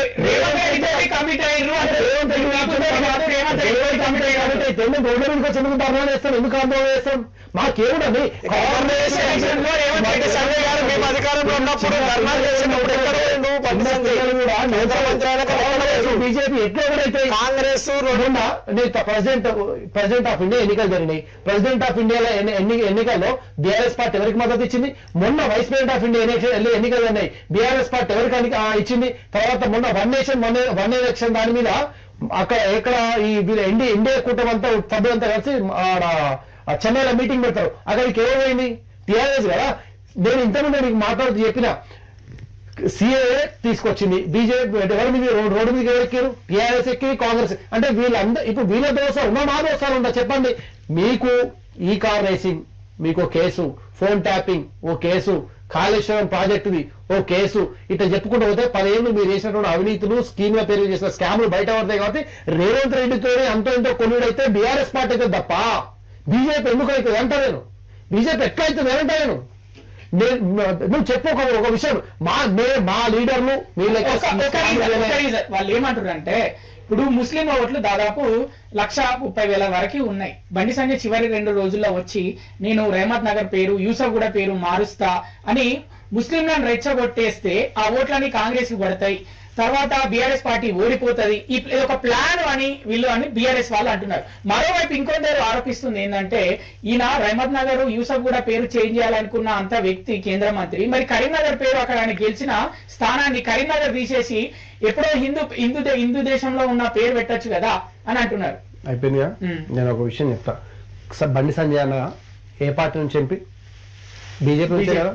కేంద్ర ప్రభుత్వంలో ఆయన ఇది డిప్యూటీ హోమ్ మినిస్టర్ కదా. ఆయన ఏ పార్టీ కోసం క్యాంపెయినింగ్ చేస్తాడు? ఏ పార్టీ కోసం చేస్తాడు? బీజేపీ కోసం చేస్తాడు. కాషాయ జెండా పట్టుకొని చేస్తాడు, కమలం జెండా పట్టుకొని చేస్తాడు, లంకా దీపక్ రెడ్డి గారికి ఓటేయమని చెప్తాడు. ఇప్పుడు వీళ్ళు నువ్వు కాంగ్రెస్ వాళ్ళు వచ్చేసి నువ్వు ముస్లిం కోసం మాట్లాడతాం, ముస్లింలు చేస్తాం. మీ నాయకత్వం మొత్తం టీఆర్ఎస్ వచ్చేసి గ్రేవ్ యార్డ్ మీద పడ్డది కదా. నీ ఎలక్షన్ శ్మశానం కోసం మాట్లాడింది భయ్. నీ ఎలక్షన్ ఎజెండా ఏంది? ప్రజలు 6 గ్యారెంటీలు కావచ్చు, ప్రజల అభివృద్ధి కావచ్చు, ఇంకోటి కావచ్చు, దీని మీద మాట్లాడలే. మీ ఎలక్షన్ మొత్తం కూడా శ్మశాన వాటికి మీద నడిపించింది. మీ గేమ్ అంతా డ్రామా అంతా. అసలు ఇంకా ఈ రాష్ట్రంలో శ్మశాన వాటికి కట్టిన వైకుంఠ దామాలన్నిటి కూడా ప్రభుత్వం, మా ప్రభుత్వం ఇచ్చింది, సెంట్రల్ ప్రభుత్వం, కేంద్ర ప్రభుత్వం ఇచ్చిన నిధులే. నేను ఆ విషయాన్ని బోట్లే చెప్తున్నా. బీజేపీ కోసం వచ్చి పనిచేసాడు బండి సంజయ్ గారు. దాన్ని నా ఓటర్ని అంగీకరించే చేత కాకుండా ఇది బీజేపీ బండి సంజయ్ గారు మేము మా కోసం పనిచేసినాం, మా పోరాడినాం. మేము కత్తి మాది, మేము కాంగ్రెస్ తో పోరాడాలి, టీఆర్ఎస్ తో పోరాడాలి. ట్రయాంగిల్ ఇడ మేము ఇద్దరితో పోరాడలే, ఇద్దరితో కలిసి ఫైట్ చేసినాం కదా. ఈ ప్రయత్నంలో మీకు కొన్ని ఎక్కువ ఓట్లు వచ్చినాయి, వారి అధికారులు వాళ్ళు గెలిచిర్రు. We are accepting in that. మేము మా అంతే ఉందాగా రేపు రానున్నటువంటి రోజుల్లో వాళ్ళకి అందుబాటులో ఉన్న ప్రజల కోసం మాటల్లో కాదు, తర్వాత టీఆర్ఎస్ భవన్ లో కూర్చొని కాదు, ప్రెస్ మీట్లలో, సోషల్ మీడియాలో కాదు, ఫీల్డ్ మీద లంకా దీపక్ రెడ్డి గారు రేపటి మళ్ళీ తిరుగుతారు. చూడండి మీరు, రేపటి మళ్ళీ తిరుగుతారు. మేము గెలిపోవడంతో సంబంధం లేదు, ప్రజలకు అందుబాటులో ఉన్నవా లేదా, that is very important. So అది ఉండాలని చెప్తున్నా. సో ఇట్లాంటి అసత్యాలను టీఆర్ఎస్ మానుకోవాలి. 100% బీజేపీ కమిటెడ్ గా మేము మా పార్టీ అధికారంలో రావాలి, మా క్యాండిడేట్ గెలవాలని మేము ప్రయత్నం చేస్తాం తప్ప ఇంకో పార్టీ గెలవాలని ఎందుకు చేస్తాం? ఈ బట్ట కాల్చి మీద చేసిన కుట్రను బంద్ చేయాలి. ఇవి బంద్ చేస్తే మంచిగా ఉంటుంది. సో కాబట్టి రాష్ట్ర అభివృద్ధికి టీఆర్ఎస్ కు ఎలాంటి సంబంధం లేదు. హైదరాబాద్ అభివృద్ధికి, మనం కూర్చున్న హైటెక్ సిటీ అభివృద్ధికి బీఆర్ఎస్ కు, ఆయన పేరే వరకు కేటీ రామారావు వరకు ఎలాంటి సంబంధం లేదు. దయచేసి ఇది గుర్తుపెట్టుకోవాలి. రానున్న రోజుల్లో ఒక క్లారిటీ అంటే ఇప్పుడు 42 ఫ్లైఓవర్లు 10 ఏళ్ళలో వచ్చినాయి, కేంద్రం ఇచ్చింది అగ్రి. అంటే భారతదేశానికి ఇప్పుడే 104 ఫ్లైఓవర్లు 10 ఏళ్ళలో వచ్చినాయి. గతంలో 60-70 ఏళ్ళు బీజేపీ కాంగ్రెస్ పరిపాలించి మళ్ళీ ఎందుకు రాలేదు తెలంగాణ రాష్ట్రానికి ఫ్లైఓవర్లు? కేసీఆర్ గారు హయాంలో ఉన్నప్పుడు అంటే అడిగితే కొట్లాడితే తెచ్చుకునే వచ్చినాయి. 10 ఏళ్ల పాటు వాళ్ళు చెప్పినట్టు వైకుంఠ ధామాలు అవన్నీ కూడా మా విజనరీతో చేస్తే పక్క రాష్ట్రాలకు కాకుండా మా రాష్ట్రానికి ఎందుకు వచ్చింది? ప్రతి కూడా కేంద్ర ప్రభుత్వం పిలిచి మున్సిపల్ శాఖలు కానివ్వండి, ఈ వైకుంఠ ధామం ఇవన్నీ అభివృద్ధి మా సోదరులు చెప్పినట్టు ఇట్లనే ఏబిఎన్ ఆంధ్రకృష్ణలో ఆయన కూడా కూర్చొని చెప్పిండు, ఇది ఆటో పైలట్ లో డెవలప్ అయిపోతే హైదరాబాద్ అంటే ఇప్పుడు ఎక్కడ వచ్చిన పెట్టుబడులు, ఎంతమందికి ప్రైవేట్ రంగంలో ఇప్పుడు ఉద్యోగాలు వచ్చినాయని కూడా ఇప్పుడు కాంగ్రెస్ ప్రభుత్వం శ్వేతపత్రం రిలీజ్ చేయమని ఒక వైట్ పేపర్, మేము మా హయాంలో ఎన్ని వచ్చినాయి, ఇప్పుడు వాళ్ళ హయాంలో ఎన్ని వచ్చినాయి, ఎన్ని పెట్టుబడులు వచ్చినాయి మాట్లాడితే కాదండి, చేతుల్లో ఉండాలి. అంటే అభివృద్ధి చేసింది మా ప్రభుత్వం 10 ఏళ్ళు. రైతు బంధు ఎవరు తెచ్చిరండి? దేశ చరిత్రలో ఎవరు తెలియరు. కేసీఆర్ గారు తెచ్చారు. కంటి వేలకు ఎవరు తెచ్చారు? కళ్యాణ లక్ష్మి ఎవరు తెచ్చారు? 200 ఉన్న పింఛన్లు 2000కు ఎవరు తీసుకోరు? అంటే ఇవన్నీ 56,000 వాళ్ళ కేంద్ర మంత్రికే రఘునందన్ రావు అర్జీ పెడితే అది కేవలం 3,90,000 కోట్ల అప్పు మాత్రమే. అలా మిగులు బడ్జెట్ గతంలో 70,000 కోట్లు ఆల్రెడీ అప్పుతో అప్పు చెప్పింది. అది మొన్న ఒక 1 వీక్ కిందనే దాంతో TV9 లో కూడా ఒక రోజు డిబేట్ లో కూర్చున్నప్పుడు ఇంటర్వ్యూ ఇచ్చేటప్పుడు శ్వేతపత్రం కూడా ఇచ్చారు కేటీఆర్ గారు. దాని మీద చర్చ రామని మనం వారికి ఏమైనా అనుమానం ఉంటే వారే కేంద్రం వాళ్ళ బీజేపీ నాయకులు వాళ్ళ అర్జీ పట్టుకోమని వాళ్ళకి కూడా తెలుస్తుంది ఎన్ని లక్షల కోట్లు అప్పు అయింది అనేది కూడా. రానున్న రోజుల్లో ప్రాంతీయ పార్టీల మనుగడ కష్టమయ్యే అవకాశం ఉందంటారా? అంటే మరి ఇక పోరాటమే ఇక మీ లక్ష్యం అనుకుంటారా? అంటే ఇలా అనిపిస్తుంది. సీమా పార్టీకి పోరాటం అనేది కొత్త. ఎందుకంటే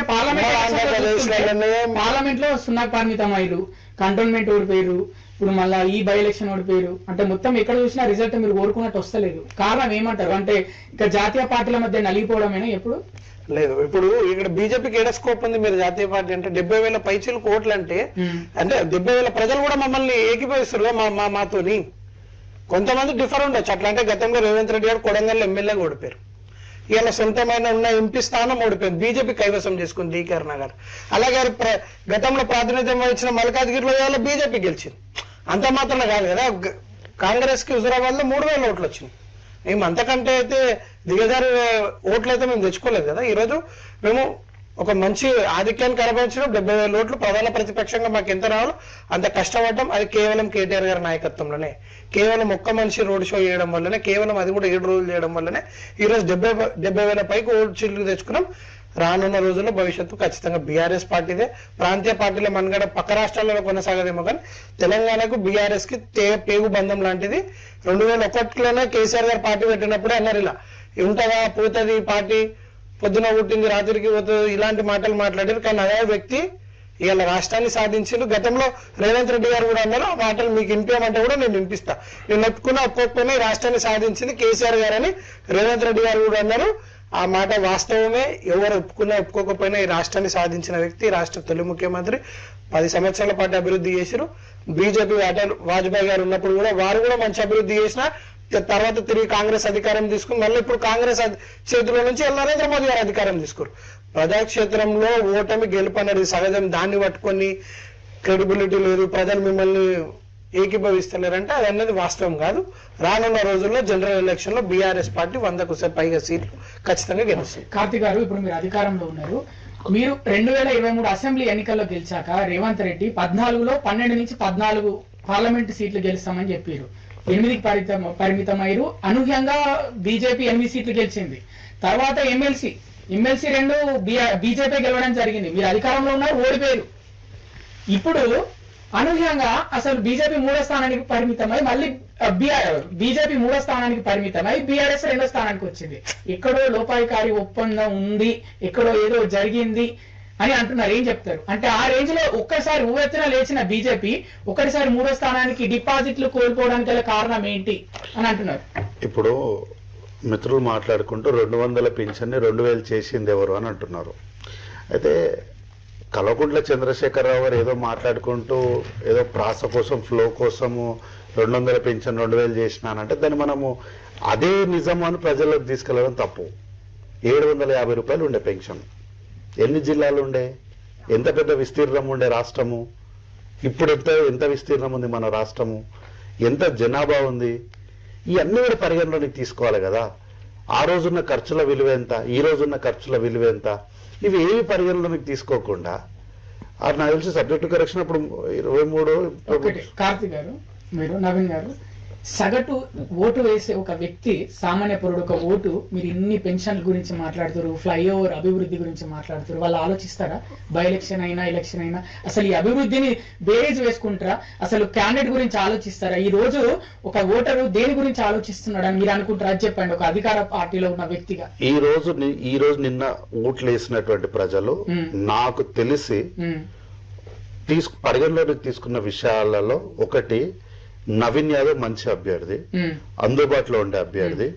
మనం ఏ అర్ధరాత్రి వెళ్ళి ఏ సాయం కావాలన్నా ఐదర్ అండగానే నిలబడతాడు, లేదా మనతో వచ్చి పోరాటం చేస్తాడు. ఇప్పుడు నా ఇంట్లో నాకు ఏదైనా ఆర్థిక సమస్య ఉంది, నవీన్ అన్న దగ్గరికి నేరుగా 2 గంటల రాత్రికి వెళ్ళి తలుపు కడితే బన్నీన్ మీద కూడా బయటకు వచ్చి ఏంటమ్మా ఎందుకు వచ్చినావు, ఏదైనా ఆర్థిక సమస్య చెప్తే అంత కాకపోయినా కొంత అయినా తీరుస్తాడు. లేదు ఇంకేదైనా సమస్య ఉంది, అధికారి దగ్గరికి వచ్చి మా వాడికి సమస్య ఉంది చెయ్యండి అని మాట్లాడతాడు, లేదా ఫోన్ చేసి అయినా మాట్లాడతాడు. సమస్యల పైన ఎట్లా పరిష్కారం చేయాలని I think mostly that only. అంతేగాని వీళ్ళు బీఆర్ఎస్ వాళ్ళు ఏం అభివృద్ధి చేసిరు, బీజేపీ ఏం చేసింది, కేంద్రం నుంచి రాష్ట్రానికి ఎంత తీసుకొచ్చి ఆలోచించలేదు. ఇప్పుడు అభివృద్ధి అనేది చూడండి, నా పాయింట్ ఆఫ్ వ్యూలో అభివృద్ధి అనేది మనం ఎత్తైన బిల్డింగ్లు కట్టడం వల్లనో, విశాలమైన ఇది చేయడం వల్లనో దాన్ని మనం అభివృద్ధి అనుకుంటే ఏం చేయలేం దాన్ని. అభివృద్ధి అంటే సగటు మనిషి యొక్క జీవన విధానము ఎలా ఉంది అనేది చూసుకుంటారు. ఈరోజు బీజేపీ వాళ్ళు మాట్లాడుకుంటూ మన జీడిపి పెరిగింది, అది పెరిగింది, ఇది పెరిగింది అని అంటున్నారు. ఒకానొక టైంలో మనం 10 రూపాయలు రీఛార్జ్ చేస్తే ఫోను ఈవినింగ్ 7 నుంచి మార్నింగ్ 7 వరకు ఫ్రీగా మాట్లాడుకునే వాళ్ళం. కానీ ఈరోజు ఆ 10 రూపాయల రీఛార్జ్ ఎక్కడైనా దొరుకుతుందా మనకు? ఇప్పుడు మినిమం మనము అంటే ఆ 10 రూపాయల టైం మీ కాంగ్రెస్ గవర్నమెంట్ కాబట్టి చెప్తున్నారు ఎగ్జాంపుల్. నో నేను ఆర్థిక వ్యవస్థ గురించి చెప్తున్నా. ఇప్పుడు ఆ 10 రూపాయల రీఛార్జ్ అనేది ఎక్కడ దొరకట్లేదు. మనము మినిమం రీఛార్జ్ 300 నుంచి 250 నుంచి 300 రూపాయలు మినిమం చేయాలి. అంటే ఇక్కడ నీ ఆర్థిక శక్తి పెరగలే, నీ ఖర్చు మాత్రమే పెరిగింది. నీ ఇన్కమ్ సోర్స్ ఏమైనా పెరిగిందా? ఇప్పుడు లీటర్ పెట్రోల్ 109 రూపాయలు, నీ ఇన్కమ్ సోర్స్ జీతం ఏమైనా పెరిగిందా? నీ జీతం అట్లనే ఉంది, నీ ఇన్కమ్ సోర్స్ అట్లనే ఉంది, కానీ నీ ఖర్చు మాత్రం డబుల్కి త్రిబుల్ అయిపోయింది. దీన్ని చూపించి జీడిపి అభివృద్ధి చెందినము అని అంటే అది తప్పు. కాబట్టి ప్రజలు ఏం చేస్తారంటే మన జీవన విధానంలో ఎట్లా ఉంది అనే దాన్ని ప్రామాణికంగా చూస్తారు. 30 అంటే 20 రూపాయలు ఉన్న పాల ప్యాకెట్ 35 రూపాయలు అయ్యింది. ఈ రోజు రేపు పొద్దున 36 రూపాయలు అయింది అనుకోండి, వచ్చే నెల నుంచి 10,000 ఉన్న జీతం 12,000 అవుతుందా? అట్లా అవ్వట్లేదు. అంటే ఇన్కమ్ సోర్స్ అనేది అట్లనే ఉంటుంది, కానీ ఖర్చు మాత్రం పెరిగిపోతుంది. సో ప్రజలు ఏం చేస్తారంటే వాళ్ళ జీవన విధానంలో తమకు అండగా నిలబడేటోళ్ళు ఎవరు, తమ కష్టాలని చూసేటోళ్ళు ఎవరు, తమకు ఏం చేసినారని చూస్తారు. నిజంగా బీఆర్ఎస్ పార్టీ అధికారంలో ఉన్న 10 సంవత్సరాలు అభివృద్ధి కనుక చేసి ఉంటే ముఖ్యమంత్రి వచ్చినా ఇంకెవరు వచ్చినా కూడా ప్రజలు ఓటేసేటోళ్ళు కదా. అట్లా అంటే దుబ్బాకల హుజురాబాద్లా మన దళితులకు దళిత బంధన పథకాన్ని అనౌన్స్ చేసిండ్రు కదా. ఎందుకు మరి ఆ రోజు బీఆర్ఎస్ పార్టీ ఓడిపోయింది? ఎందుకు ఆడ ఈటల రాజేంద్ర గారు ఎందుకు గెలిచారు? ఆ రోజు ఏమన్నారు? ఈటల రాజేంద్ర గారు గెలిచారు, బీజేపీ పార్టీ గెలవలేదు అని అన్నారు. కానీ నేనేమంటున్నా అంటే ప్రజలకు అండగా ఉండే నాయకుడు ఎవరు అనేది ప్రజలు డెఫినెట్ గా వాళ్ళు చూస్తారు. మనం ఎన్ని చెప్పినా అభివృద్ధితో పాటు నాయకుడు అందుబాటులో ఎవరు ఉంటారని కూడా చూస్తారు. అంటే 10 సంవత్సరాలలో ఈ రోజు చనిపోయిన వ్యక్తి గురించి మనము చాలా విషయాలు మాట్లాడకూడదు, అది భావ్యం కాదు. ఎందుకంటే ఆయన తిరిగి వచ్చి సమాధానం చెప్పలేడు అన్నటువంటి ఒక సంస్కారంతోనే కాంగ్రెస్ పార్టీ ఏం ఆరోపణలు చేస్తలేదు. బీఆర్ఎస్ పార్టీ రాజశేఖర రెడ్డి గారి పైన, బీజేపీ పార్టీ కాంగ్రెస్ పార్టీ చనిపోయిన వ్యక్తులపైన, జవహర్లాల్ నెహ్రూ గారి పైన వాళ్ళు చేసినట్టు ఆరోపణలే చేయాలి అనుకుంటే మాగంటి గోపీనాథ్ గారి గురించి చాలా విషయాలు చెప్పొచ్చు. కానీ ఆ విషయాలు ఎందుకు చెప్పట్లేదు అంటే సంస్కారం అనే ఒక విధానాన్ని మేము పరిగణలోకి తీసుకుంటున్నాం. కాబట్టి డెఫినెట్ గా జూబ్లీహిల్స్ ప్రజలు ఒక నాయకుడిని ఎంచుకున్నారు. గతంలో పి జనార్దన్ రెడ్డి గారు ఉన్నప్పుడు ఒక 25 సంవత్సరాలు వర్షకం నడిచింది. తదనంతరం గోపీనాథ్ గారి శకం నడిచింది. ఇక నుంచి ఒక కొత్త శకం నాంది పలికింది. బీఆర్ఎస్ పార్టీ చుట్టుపక్కల ఉన్న రూరల్ ఎమ్మెల్యేలు ఎట్లయితే కోల్పోయినరో 2023లో కాంగ్రెస్ పార్టీ గ్రేటర్ లో ఒక్క సీటు గెలవలేదు. ఇక నుంచి బీఆర్ఎస్ పార్టీ గ్రేటర్ లో కూడా ఒక్క సీటు కూడా గెలవదు. ఒక ఆయన వచ్చి ఛాలెంజ్ చేసిండు, నేను బతుకున్నంత వరకు కాంగ్రెస్ పార్టీ జెండానే ఎగరనియను అని జూబ్లీహిల్స్ లో అని అన్నాడు. ఆయన నామినేషన్ ఎన్నిక చేతగాలేదు, ఆయనకు జెండాను అడ్డుకుంటా అన్నాడు. ఈ రోజు ఆయన ఎక్కడున్నాడో ఎవరికి తెలియదు. కాబట్టి అంతిమంగా ప్రజలు ఇచ్చిన తీర్పును యాక్సెప్ట్ చేయాలి, అది గెలుపైనా ఓటమైనా. మహేష్, మీరు చెప్పండి, రేవంత్ రెడ్డి పిసిసి అధ్యక్షుడు అయినాక జరిగిన ఉప ఎన్నిక హుజురాబాద్ ఉప ఎన్నిక, అక్కడ కాంగ్రెస్ పార్టీకి డిపాజిట్లు కూడా రాలేదు. తర్వాత రేవంత్ రెడ్డిని చాలా పెద్ద ఎత్తున విమర్శించడం జరిగింది, వాళ్ళ పార్టీ వాళ్ళే బయట వాళ్ళు. కానీ అనూహ్యంగా కొన్ని సంవత్సరాలు తిరగకముందే సీఎం అయిపోయిండు, పార్టీని తీసుకొచ్చాడు. ఇక్కడ మీకు కూడా డిపాజిట్లు రాలేదు. మరి ఇక్కడ జూబ్లీహిల్స్ లో ఇంకా దాదాపు చూసుకుంటే 3 సంవత్సరాల టైం ఉంది. మరి ఈ 3 సంవత్సరాల టైంని అంటే డిపాజిట్ రాలేదని అంత తక్కువ అంచనా వేయద్దు. వారి కష్టం, వాళ్ళ టాలెంట్ ఎవరి జనాల్లోకి ఎట్లా వెళ్ళి అధికార పార్టీని ఏ రేంజ్ లో వాళ్ళు చేసిన తప్పులు జనాల్లోకి తీసుకెళ్తే వాళ్ళకి అంత ఛాన్స్ ఉంటది. మరి మీరు ఉవ్వెత్తున ఎగిసే అది అనుకుంటారా, జ్వాల అనుకుంటున్నారా మరి మీరు? సో డెఫినెట్ అన్న, ఏ ఎలక్షన్ కి ఆ ఎలక్షన్ డిఫరెంట్. ప్రతి ఎలక్షన్ లో అనేకమైన ఇష్యూస్ తోని అది మౌజూద్ అయ్యి మిక్స్ ఆఫ్ ద అప్పుడు సిచ్యువేషన్, టైము, పబ్లిక్ పల్స్ ఇవన్నీ కలిసిన తర్వాత ఒక రిజల్ట్ దాని మీద డిపెండ్ అయి ఉంటుంది. ఒక దాంట్లో గెలిచిన వాడిని పొంగిపోవడం, ఇంకో దాంట్లో ఓడిపోయినామని చెప్పి కుంగిపోవడం కాదు. 2 సీట్లతో మొదలైన మా ప్రస్థానము ఈ రోజు 240, 280 సీట్లకు వెళ్ళిపోయినాం మేము. రేపు ఇంకా అత్యధిక సీట్లు డెఫినెట్లీ గెలుస్తాం. సో అట్లనే తెలంగాణలో కూడా మాకు అంతకుముందు టీఆర్ఎస్ పార్టీ అధికారంలోకి వచ్చినప్పుడు మాకు వచ్చిన సీటు 1, ఆ తర్వాత మొన్న జరిగిన ఎలక్షన్ లో మాకు వచ్చిన సీట్లు 8. కానీ ఆ తర్వాత ఇమ్మడి జరిగినటువంటి ఎంపీ ఎలక్షన్ లో టీఆర్ఎస్ కు ఎంపీ ఎలక్షన్ లో వచ్చిన సీటు 0, బీజేపీ 8 సీట్లు వచ్చినాయి. మిగతా చోట్ల కాంగ్రెస్ ఎక్కడ దగ్గర బీజేపీ సెకండ్ ప్లేస్ ఉంది, బీజేపీ గెలిచిన చోట్ల Congress second place. I think 1-2 ప్లేస్లో టీఆర్ఎస్ తప్ప మిగతా అన్ని చోట్ల బీజేపీ ఉంది. రెండోది మొన్న జరిగినటువంటి ఎమ్మెల్సీ ఎలక్షన్ లో 3 ఎమ్మెల్సీ జరిగితే 3 బీజేపీ గెలిచింది. ఏమన్నా 3 బీజేపీ గెలిచింది. సో 100% రేపు రానున్న రోజుల్లో BJP is the future of this Telangana. There is no doubt. మేము 100% మేము పబ్లిక్ కోసం కమిటెడ్ గా పనిచేస్తాం. గెలిచినా ఓడినా అదే మైదానంలో ఓట్లాడతాం, పబ్లిక్ కోసం ఓట్లాడతాం. మా ఎయిమ్ అదే. మేము ఈరోజు కేవలము ఎన్నికల కోసం పనిచేసేటువంటి పార్టీ కాదు. ఈ దేశ అభివృద్ధికి, ఈ రాష్ట్ర అభివృద్ధికి, ప్రజల అభివృద్ధికి మేము కట్టుబడి ఉన్నాం. సో కాబట్టి నేను ఏమంటున్నా, సో కాబట్టి మేము ఏ ఎన్నికైనా ఆ ఎన్నికను అంత ప్రతిష్టాత్మకంగా తీసుకుంటాం, అంతే శ్రద్ధగా పనిచేస్తాం. దాంట్లో కొన్నిసార్లు మేము విజయం సాధించవచ్చు, కొన్ని సందర్భాల్లో మేము ఓటమి ఉండొచ్చు. కానీ ఏది జరిగినప్పటికీ అల్టిమేట్ గా ప్రజలు గెలవాలనేది వెరీ ఇంపార్టెంట్. సో ప్రజలు గెలవాలనేది వెరీ ఇంపార్టెంట్. సో అట్లాంటి ఒక ఎన్నికల వాతావరణం కూడా జరగాలని మేము కోరుకుంటాం. సో కాబట్టి అది ఎక్కడో మిస్ అయింది ఈ మొన్న జరిగిన జూబ్లీ సెలక్షన్ లో. మిత్రులు చెప్పారు మీ దగ్గర ఆధార్ ఉంటే కంప్లైంట్ అని. డెఫినెట్లీ మా యొక్క లీగల్ టీము మేము ఫైల్ చేసాం. ఆల్రెడీ 12 కంప్లైంట్లు ఫైల్ చేసినాము. ఐడి కార్డ్స్ వేసుకొని ప్రచారంలో ఆ రోజు పోలింగ్ బూత్ దగ్గర ఉన్నటువంటి ID card with Congress symbol తో ఉన్నటువంటి ఐడి కార్డ్స్ తో సహా మా వాళ్ళు తీసుకొచ్చారు. మేము ఫైల్ చేసినాము. అప్పుడు డెఫినెట్లీ చర్చకు వస్తుంది. సో తెలంగాణలో 100% ఆబ్వియస్లీ ముఖ్యమంత్రి హోమ్ మినిస్టర్ ఉన్నప్పుడు పోలీస్ అంతా కూడా ఆయన కింద ఉంటారు, అధికార పార్టీకి కొమ్ము కాస్తారు. అది జరుగుతున్నది. సో ఇక్కడ కూడా మొన్న జరిగినటువంటి విధానం కూడా మా పార్టీ జనరల్ సెక్రటరీ, మా పార్టీ కార్యకర్తలు ఎక్కడ కుదిరితే అక్కడ వాళ్ళు తీసుకుపోయి లోపలేయడము, పోలింగ్ జరుగుతున్న సందర్భంలో కూడా పట్టుకుపోయి లోపలేసిన ఆయన ఆ నియోజకవర్గ ఓటేయాలి. ఆయన ఓటేయకుండా బూత్ కాన్న వ్యక్తిని పట్టుకుపోయి నువ్వు ఇక్కడ గొడవ వేసిన పట్టుకుపోయి లోపలేసిండు. అంటే అవతల టీ-షర్ట్ వేసుకుంటాడు, పార్టీ సినిమా నెంబర్ చూపిస్తూ, ఇంకోటి వేసుకొని చేసుకుంటారు, ఐడి కార్డు వేసుకొని కూర్చుంటారు. మా కార్యకర్త ముస్లిం డామినేటెడ్ ఏరియాలో మా కార్యకర్తలు బెంచ్లు వేసుకొని కూర్చుంటే వాళ్ళు నిలబడతారు. తుమారా హాత్ తోడితే రే, తుమారా ఫైర్ తోడితే రే అని చెప్పేసి డైలాగ్ కొడతారు. అంటే ఏందన్నట్టు, అంటే ఇక్కడ ఎవరు సపోర్ట్ చేశారు. సో ఇలాంటి చాలా ఇన్సిడెంట్ జరిగింది. దాని అన్నింటిపైన రికార్డెడ్ సీసీటీవీ ఫుటేజ్ తో సహా, మా వాళ్ళు తీసినటువంటి వీడియోస్ తో సహా, మీడియా వచ్చిన న్యూస్ తో సహా ఐడి కార్డు తీసుకుపోయి కూడా మేము కంప్లైంట్ పెట్టినాం. డెఫినెట్లీ కోర్టులో వస్తుంది దాని మీద తర్వాత చర్చ.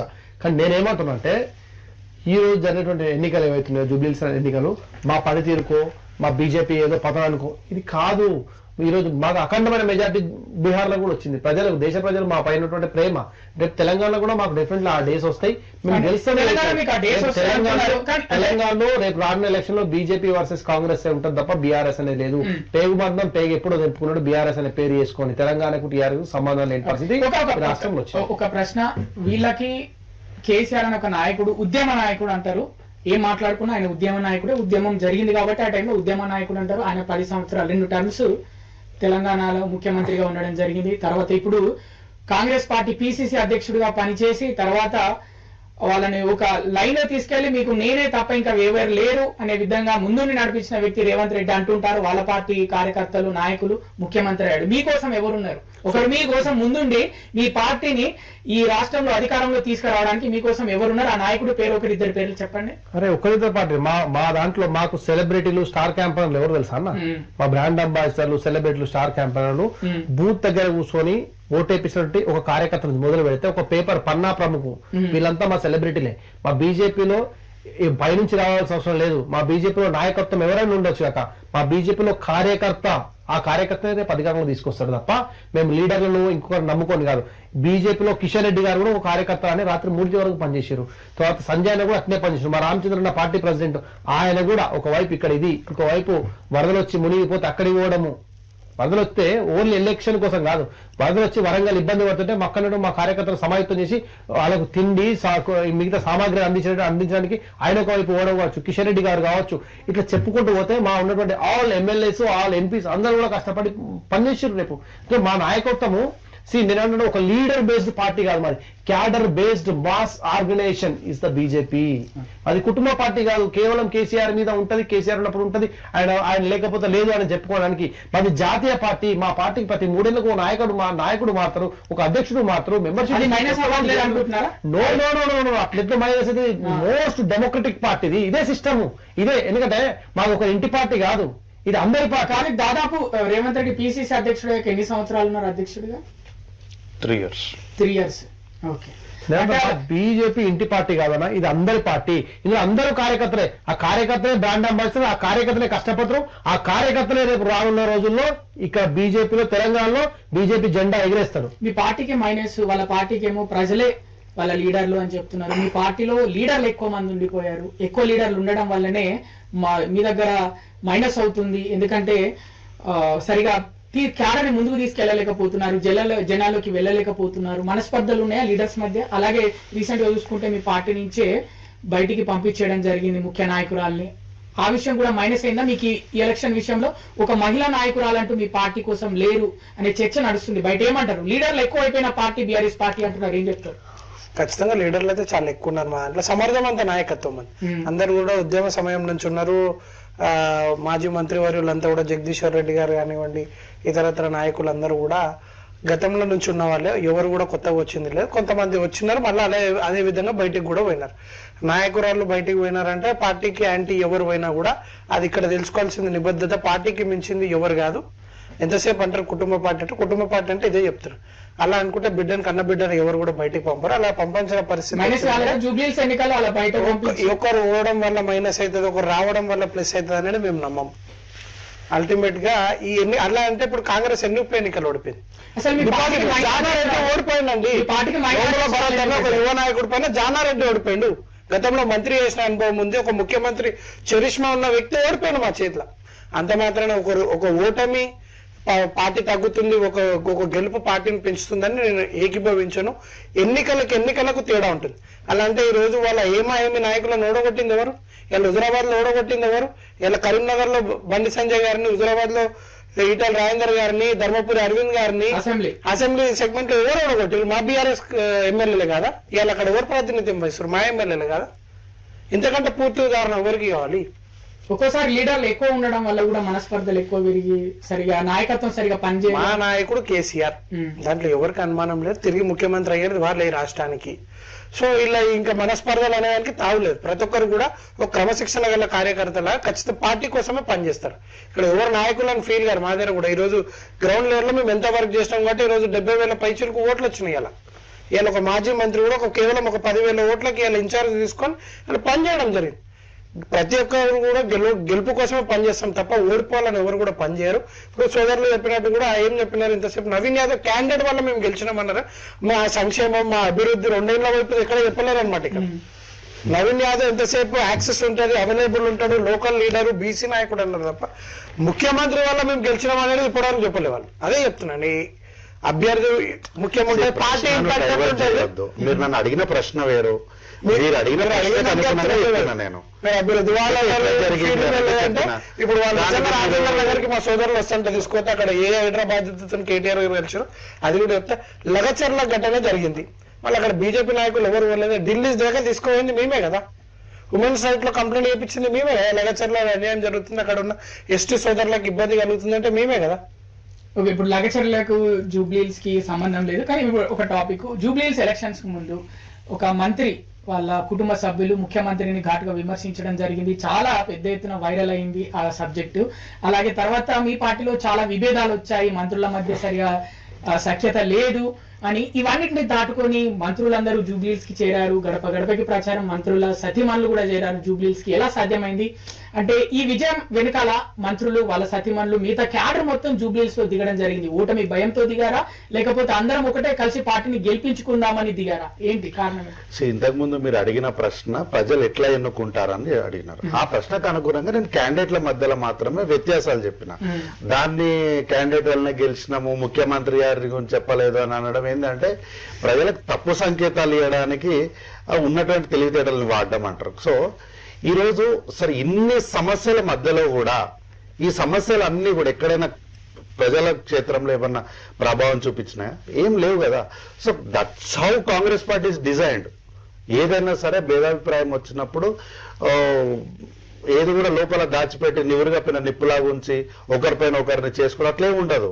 వచ్చినప్పుడు టక్కున బయటపడతారు, కూర్చుంటారు, మాట్లాడుకుంటారు, ఏంటని సార్ట్ అవుట్ చేసుకుంటారు. అదంతా పార్టీ ఇంటర్నల్ గా జరిగే విషయాలు.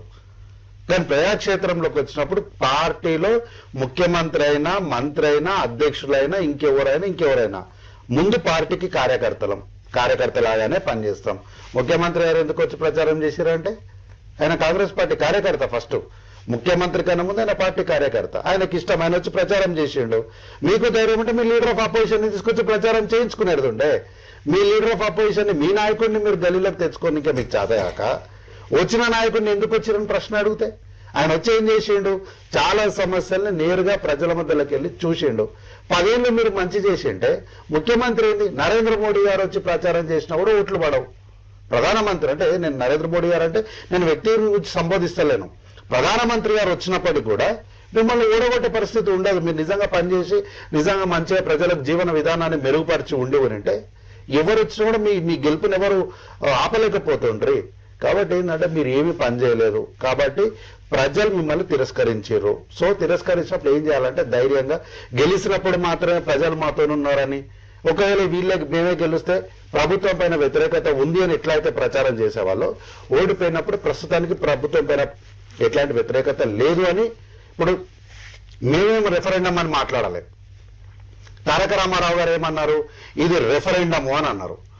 ఏమంటున్నా అంటే తెలియక మాట్లాడుతున్నా, అమాయకంగా మాట్లాడుతుండని మేము దాన్ని పెద్దగా సీరియస్ గా తీసుకోవాలి. బట్ ఆయన చాలా సీరియస్ గా తీసుకొని రోడ్ల మీద డీజే సెటప్లు పెట్టించి, ఎల్ఈడి టీవీలు పెట్టించి, మెడల షెల్లలు తీసి ఊపి, ఎందుకు ఊపుతున్నాడు అంటే ఇక మళ్ళా ఊపుతో చూడని మళ్ళీ ఊపి చూపించి అంతా చేసినప్పటికి కూడా కేటీఆర్ గారి నాయకత్వము 7 రోజుల రోడ్ షోకి 70,000 ఓట్లు వచ్చినాయనంటే ఎండ్ ఆఫ్ ది డే ఒక్క ఓటుతో గెలిచినా ఓటమి అనేది ఒక ఓటే డిసైడ్ చేస్తుంది మనల్ని. కాబట్టి ఇప్పుడు ఏం చేయాలంటే మీరు వీలైనంత వరకు ప్రధాన ప్రతిపక్ష పార్టీగా మీ పాత్ర ఏంటో గది పోషించండి. ప్రధాన ప్రతిపక్ష పార్టీ అంటే ఏంది? హైడ్రా వచ్చింది, ఇల్లు గులగొట్టింది, మేమందరం మా పార్టీ ఆఫీస్ పిలిపించుకున్నాము, ఇది కాదు. హైడ్రా వచ్చింది, మీ ఇల్లు గులగొట్టింది. ఎందుకు గులగొట్టింది? మీ ఇల్లు ఎందుకు గులగొట్టింది? మీ ఇల్లు ఎక్కడుంది? శిఖంలో చెరువులో మీ ఇల్లు ఎందుకు కట్టిండ్రు? ఎవరు కట్టించారు? ఎవరు హాయంలో కట్టించారు? మీకు అమ్మినోడు ఎవడు? మా పార్టీ కార్యకర్తలే కదా. కాబట్టి అమ్మిన కార్యకర్త దగ్గర నుంచి వారికి నష్టపరిహారం ఇప్పించిండ్రా? ఎవరెవరి అధికారులను మ్యానిపులేట్ చేయడానికి మీరు అధికారంలో ఉన్నప్పుడు సహకరించిన వాళ్ళ డేటాని ప్రభుత్వానికి ఇవ్వండి, కాంగ్రెస్ పార్టీకి ఇవ్వకండి. ప్రభుత్వానికి ఇచ్చి ప్రజలకు అండగా నిలబడి అట్లా ప్రజల మధ్య నుంచి కొట్లాడాలి. కానీ సమస్య ఉన్న దగ్గరికి పోయి మనము ప్రజలకు సంఘీభావం తెలపాలి. కానీ మీరు పెద్ద పెద్ద ఎల్ఈడి స్క్రీన్లు పెట్టి వాళ్ళకి 5 స్టార్ హోటల్లో భోజనాలు పెట్టించి విఐపి చైర్లు వేసి ఏసీ గదులలో వాళ్ళని తీసుకొచ్చి మీరు మీ సమస్యలు చెప్పండి అంటే ఎట్లా అవుతుంది? అంటే హైడ్రా విషయంలో బీఆర్ఎస్ పార్టీ చాలా ముందుకెళ్ళింది. అక్కడ విఐపీల ఎన్నో ఫామ్ హౌస్లు అందరికి ఉన్నాయి. కాంగ్రెస్ పార్టీ ఎందుకు అంటే సార్ సమాధానం ఒక్క నిమిషం సార్, ప్రశ్న అడిగారు, గదే ప్రశ్న అడిగారు. ఇప్పుడు హైడ్రా అనే దాని పరిధి అనేది ఒకటి ఉంది. ఏంటి? With in the limits of GHMC. ఇప్పుడు కలవకుంట్ల తారక రామారావు గారు జన్వాడలో ఫామ్ హౌస్ ఉంది.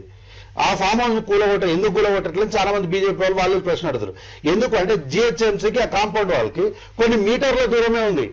ఇప్పుడు దాన్ని దాటాలి అంటే ఈ మీటర్ల దూరమే వ్యత్యాసం కనిపిస్తుంది. ఇక్కడనే ఉంది కదా, ఇది జిహెచ్ఎంసీ లిమిట్స్ లకు రాదా అంటే ఒక ఇల్లే నియోజకవర్గము యొక్క బౌండరీని మార్చేస్తుంది. ఈ ఇల్లు ఈ కాన్సెన్సీలు ఉంటుంది, ఆ ఇల్లు ఇంకో కాన్సెన్సీలు ఉంటుంది. పక్కిల్లే కదా నా కోట ఏంటంటే ఏనికి వస్తుందా? రాదు. కాబట్టి ఇది ఒక పరిధి ఉంటుంది.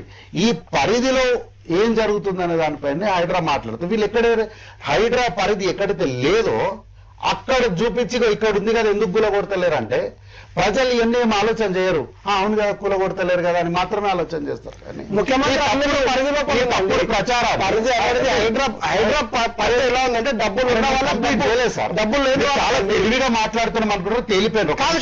మీరు ఆగన్నా జిహెచ్ఎంసీలకు వస్తారు మీకు ఒక్క విషయంలో మీకు ఏం క్లారిటీ ఇచ్చండి. మీరు చెప్తా కదా ఎందుకు మీకు ఏం తెలియదని ఇక్కడనే చెప్పేస్తున్నా. సో ప్రజలు ఏంది అంటే మీరు చెప్పేసరికి అరే అవును కదా అని అంటారు, కానీ దాని పరిధి ఏంటి, దాని నామ్స్ ఏంటని ఆలోచన చేయరు. ఇప్పుడు తిరుపతి రెడ్డి గారు ఇల్లు ఎందుకు కూలగొట్టలేదు, ఇక్కడనే ఉంది కదా లాజిక్ మాట్లాడుతున్నారు.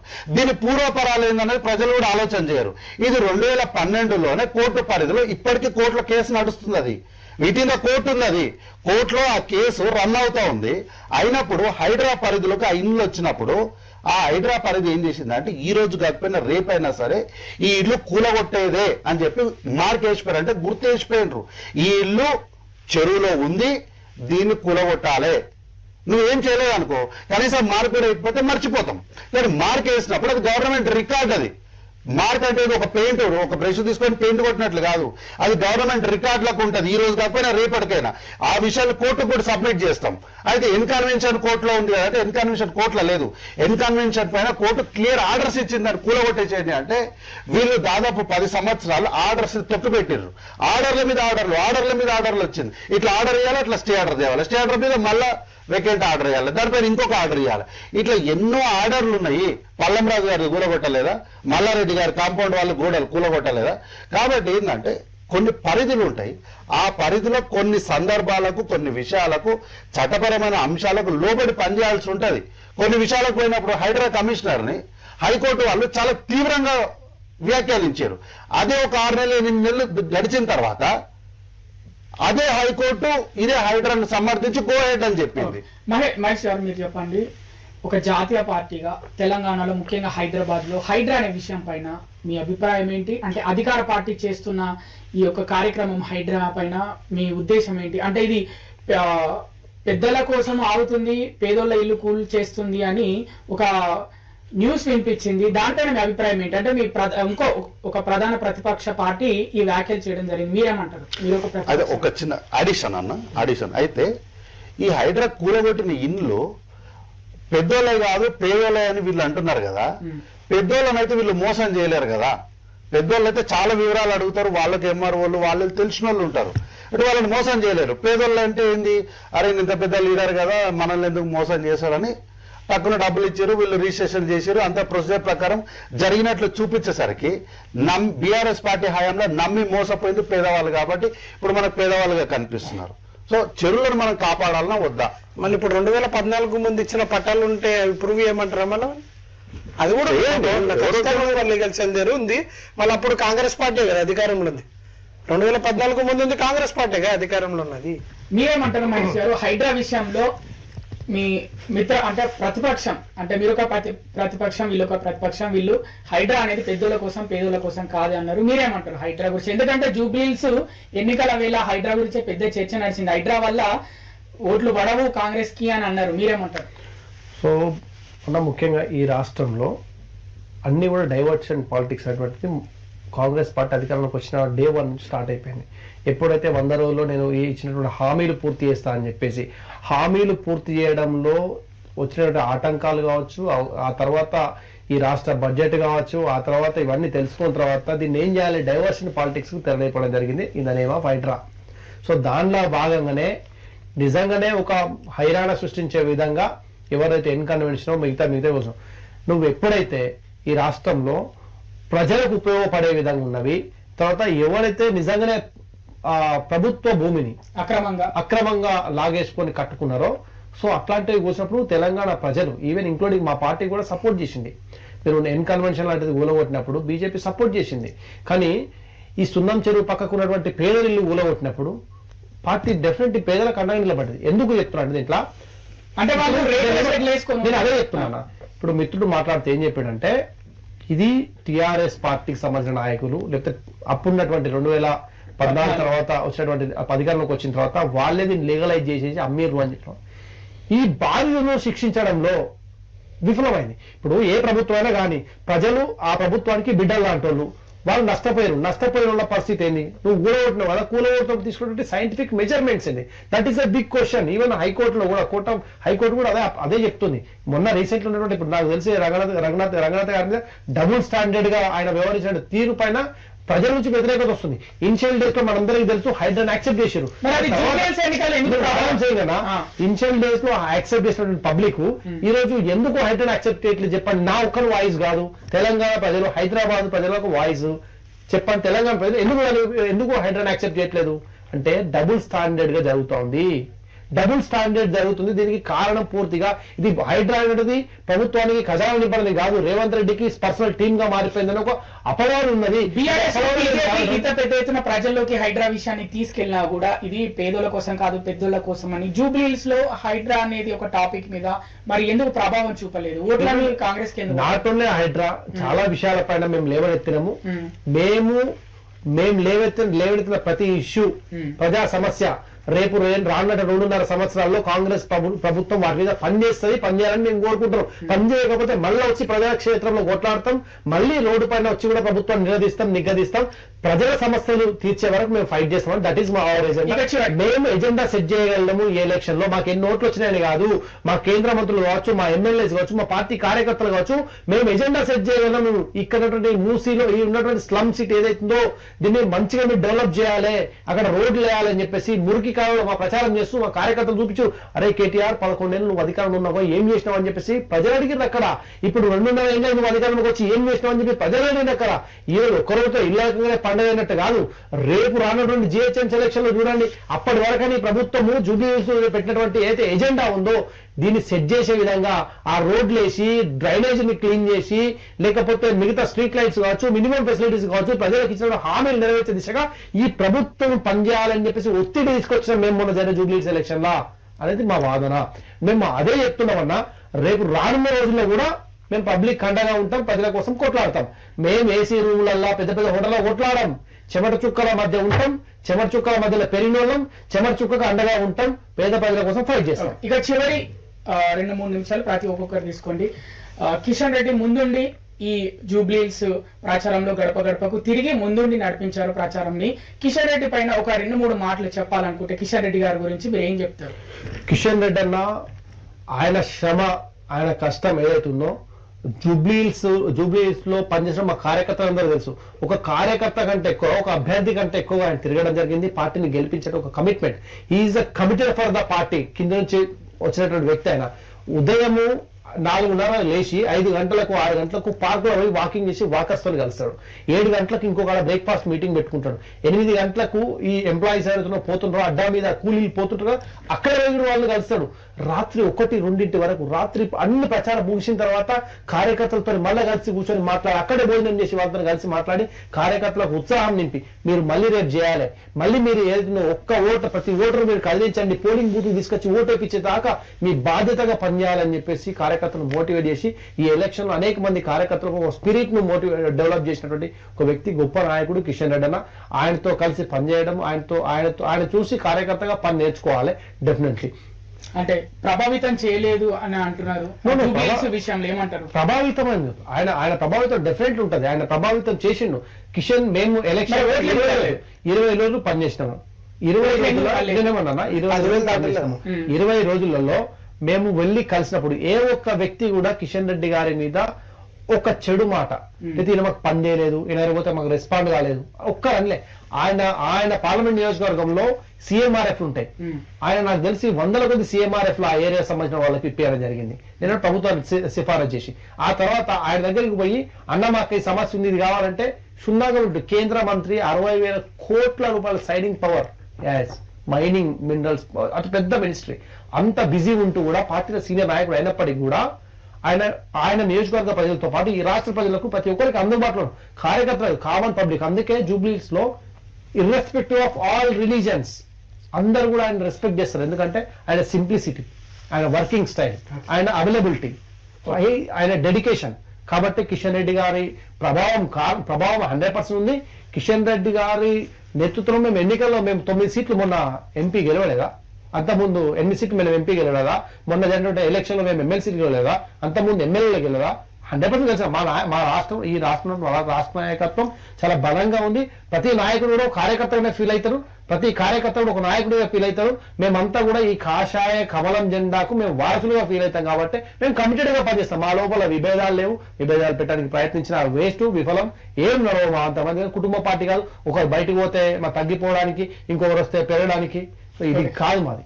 కిషన్ రెడ్డిని వ్యతిరేకించేదే వాళ్ళ సొంత ఎంపీలు. ఎలా భాజపా బయటికి చెప్తున్నారు ధర్మపురి అరవింద్ గారు, పాత వాళ్ళని తీసేయండి, పాత వాళ్ళని తీసి పగకు వాడండి, కొత్త వాళ్ళకి నాయకత్వం ఇవ్వండి అని అలా ధర్మపురి అరవింద్ గారు చెప్తారు. కిషన్ రెడ్డి గారు ఎక్కడ యాక్సెస్ ఉన్నారండి? ఇప్పుడు మీ పార్టీ విషయానికి వస్తే కేటీఆర్ ముందుండి నడిపించాడు రోడ్ షో. కానీ ఒక నాయకుడు పార్టీకి అధ్యక్షుడు అధ్యక్షుడు లాంటి వర్కింగ్ ప్రెసిడెంట్ నాయకుడు గడప గడపకు వెళ్ళలేదు అంటే బస్తీ ప్రచారం చేస్తే కొంచెం టిఆర్ఎస్ కి హైప్ వచ్చునేమో, ఈ ఎలక్షన్ లో గెలిచే ఛాన్స్ ఉండునేమో. ఇది మీ చివరి ప్రశ్న. ఛాన్స్ ఉండునేమో బస్తీ వెళ్ళి గడప వెళ్తే కేటీఆర్ లాంటి వ్యక్తి అని అన్నారు. ఏమంటారు? కేటీఆర్ గురించి మీ అభిప్రాయం ఏంటి? ఖచ్చితంగా భవిష్యత్ తరాలకు రానున్న రోజుల్లో నాయకత్వం వహించేదే పార్టీకి కేటీఆర్ గారే. దాంట్లో ప్రతి ఒక్కరికి కూడా అనుమానం అవసరం లేదు రాష్ట్ర ప్రజలకు. ఎందుకంటే ఈ వర్కింగ్ ప్రెసిడెంట్ ఉన్నారు.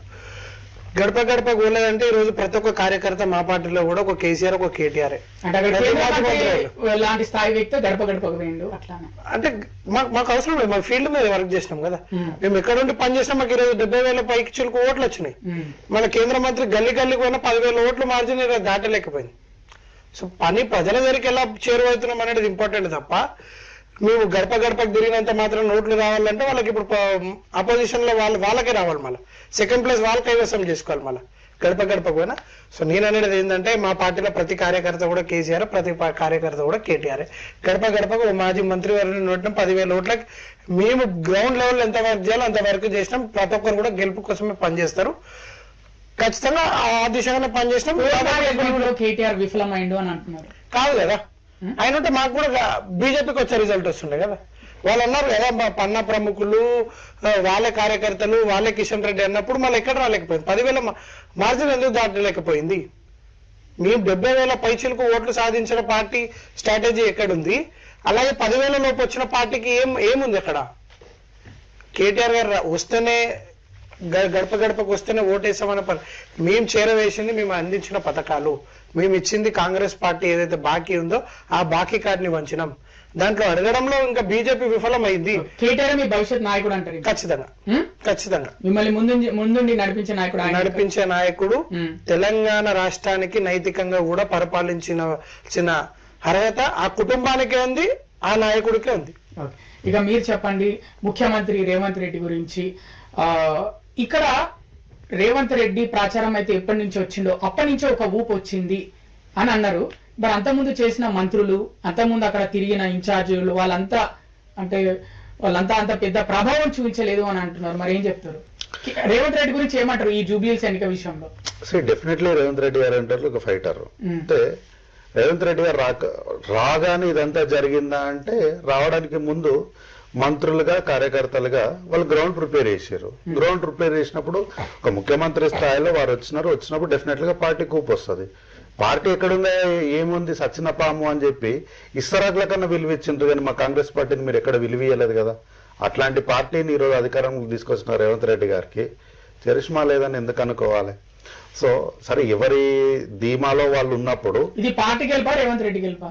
సమిష్టి గెలుపు. ఇది సమిష్టి గెలుపు. రేవంత్ రెడ్డి గారు ఏంటి, మళ్ళీ పార్టీ ఏంటి?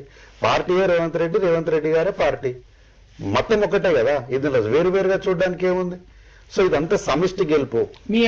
మీ పార్టీలో ఎమ్మెల్యేలకు ఫండ్స్ రిలీజ్ అవ్వట్లేదు, ఎమ్మెల్యేలు వ్యతిరేకత చూపిస్తున్నారు పార్టీ మీద అంటున్నారు, వాళ్ళకి ఫండ్స్ వెళ్ళట్లేదు అభివృద్ధి. ఇప్పుడు ఇంతకు ముందు ప్రశ్నలో మీరు ఒక ప్రశ్న అడిగినారు, మంత్రులు వచ్చారు ఎమ్మెల్యేలు వచ్చారుతో పాటు వాళ్ళ సతీమణులు కూడా వచ్చిండ్రు అని అంటున్నారు. నిజంగా పార్టీలో వ్యతిరేకత ఉంటే వీళ్ళు ఎవరు రాకూడదు కదా. సరే, వీళ్ళు రాకపోగా సరే, ఇప్పుడు ఎమ్మెల్యేలు వచ్చినారంటే ఓకే, ఎమ్మెల్యేల సతీమణులు కూడా ఎందుకు వచ్చారు? ఏం పని ఉంది? సో ఏంది అంటే ఇదంతా కూడా ఇప్పుడు ఎమ్మెల్యేలకు ఫండ్స్ రిలీజ్ అవ్వట్లేదు, ఇది అవ్వట్లేదు, ఇదంతా ప్రభుత్వ వ్యవహారం, ఇంత పార్టీ వ్యవహారం కాదు. నేను కాంగ్రెస్ పార్టీ ఎమ్మెల్యేలకు పైసలు ఇవ్వదు కదా, ప్రభుత్వం కదా పైసలు ఇచ్చేది. పైసలు ఇవ్వడానికి రేవంత్ రెడ్డి గారు కస్టోడియన్ మాత్రమే.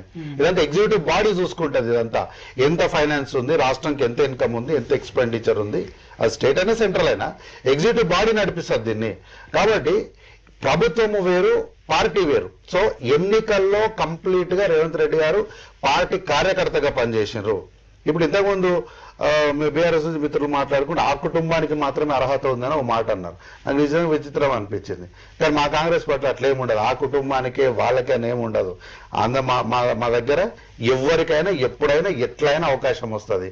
ఎందుకు ఆ పార్టీలా ఉన్న పార్టీలోనే ఉన్నదే ఇద్దరు నాయకులకు 2 వర్గాలు ఉన్నాయి. కల్వకుంట్ల చంద్రశేఖరరావు గారిని ముఖ్యమంత్రి దింపేయాలని ఒక వర్గము, తారక రామారావు గారిని ముఖ్యమంత్రిని చేయాలని ఇంకొక వర్గం. సాక్షాత్తు పెద్దాన్ని చంద్రశేఖరరావు గారు సాక్షాత్ అసెంబ్లీకి వచ్చి చెప్పుకోవాల్సిన పరిస్థితి, నేనేం కాదు ముఖ్యమంత్రి, నేను దిగిపోతలేను, నేనే ముఖ్యమంత్రిగా ఉంటా, అట్లాంటి ఆలోచనలు ఏం పెట్టుకోవచ్చు. ఒక ప్రశ్న, భవిష్యత్తులో బీసీ నుంచే ముఖ్యమంత్రి ఉంటాడు, బీసీల కోసమే పెద్ద పీట వేస్తుంది పార్టీ, బీసీ రిజర్వేషన్ల కోసమే ముందుకెళ్తుంది అని అన్నారు. రేవంత్ రెడ్డి ఏమో 10 సంవత్సరాలు ముఖ్యమంత్రి ఉంటా అంటున్నాడు. మరి మీరేమో బీసీలతోటే ముందుకెళ్తుంది పార్టీ అంటున్నారు. ఇది చివరి ప్రశ్న, ఏం చెప్పాలనుకుంటున్నారు? అటు 10 సంవత్సరాల రేవంత్ రెడ్డా లేకపోతే బీసీ ముఖ్యమంత్రి ఏంటి?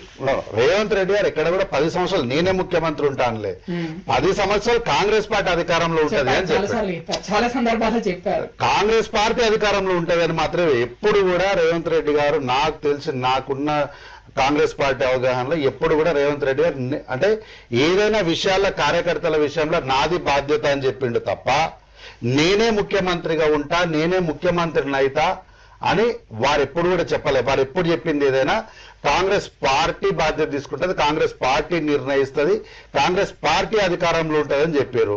ఏమంటున్నా అయితే మేము ఎక్కడ కూడా బీసీ ముఖ్యమంత్రి అవుతాడు, బీసీని పెట్టి మేము ముఖ్యమంత్రిని చేస్తాం, ఎస్సీ నాయకుడే, దళిత నాయకుడే రేపటి సమాజాన్ని ముందుకు తీసుకెళ్తాడు, ఇట్లాంటివి ఎక్కడ చెప్పలే.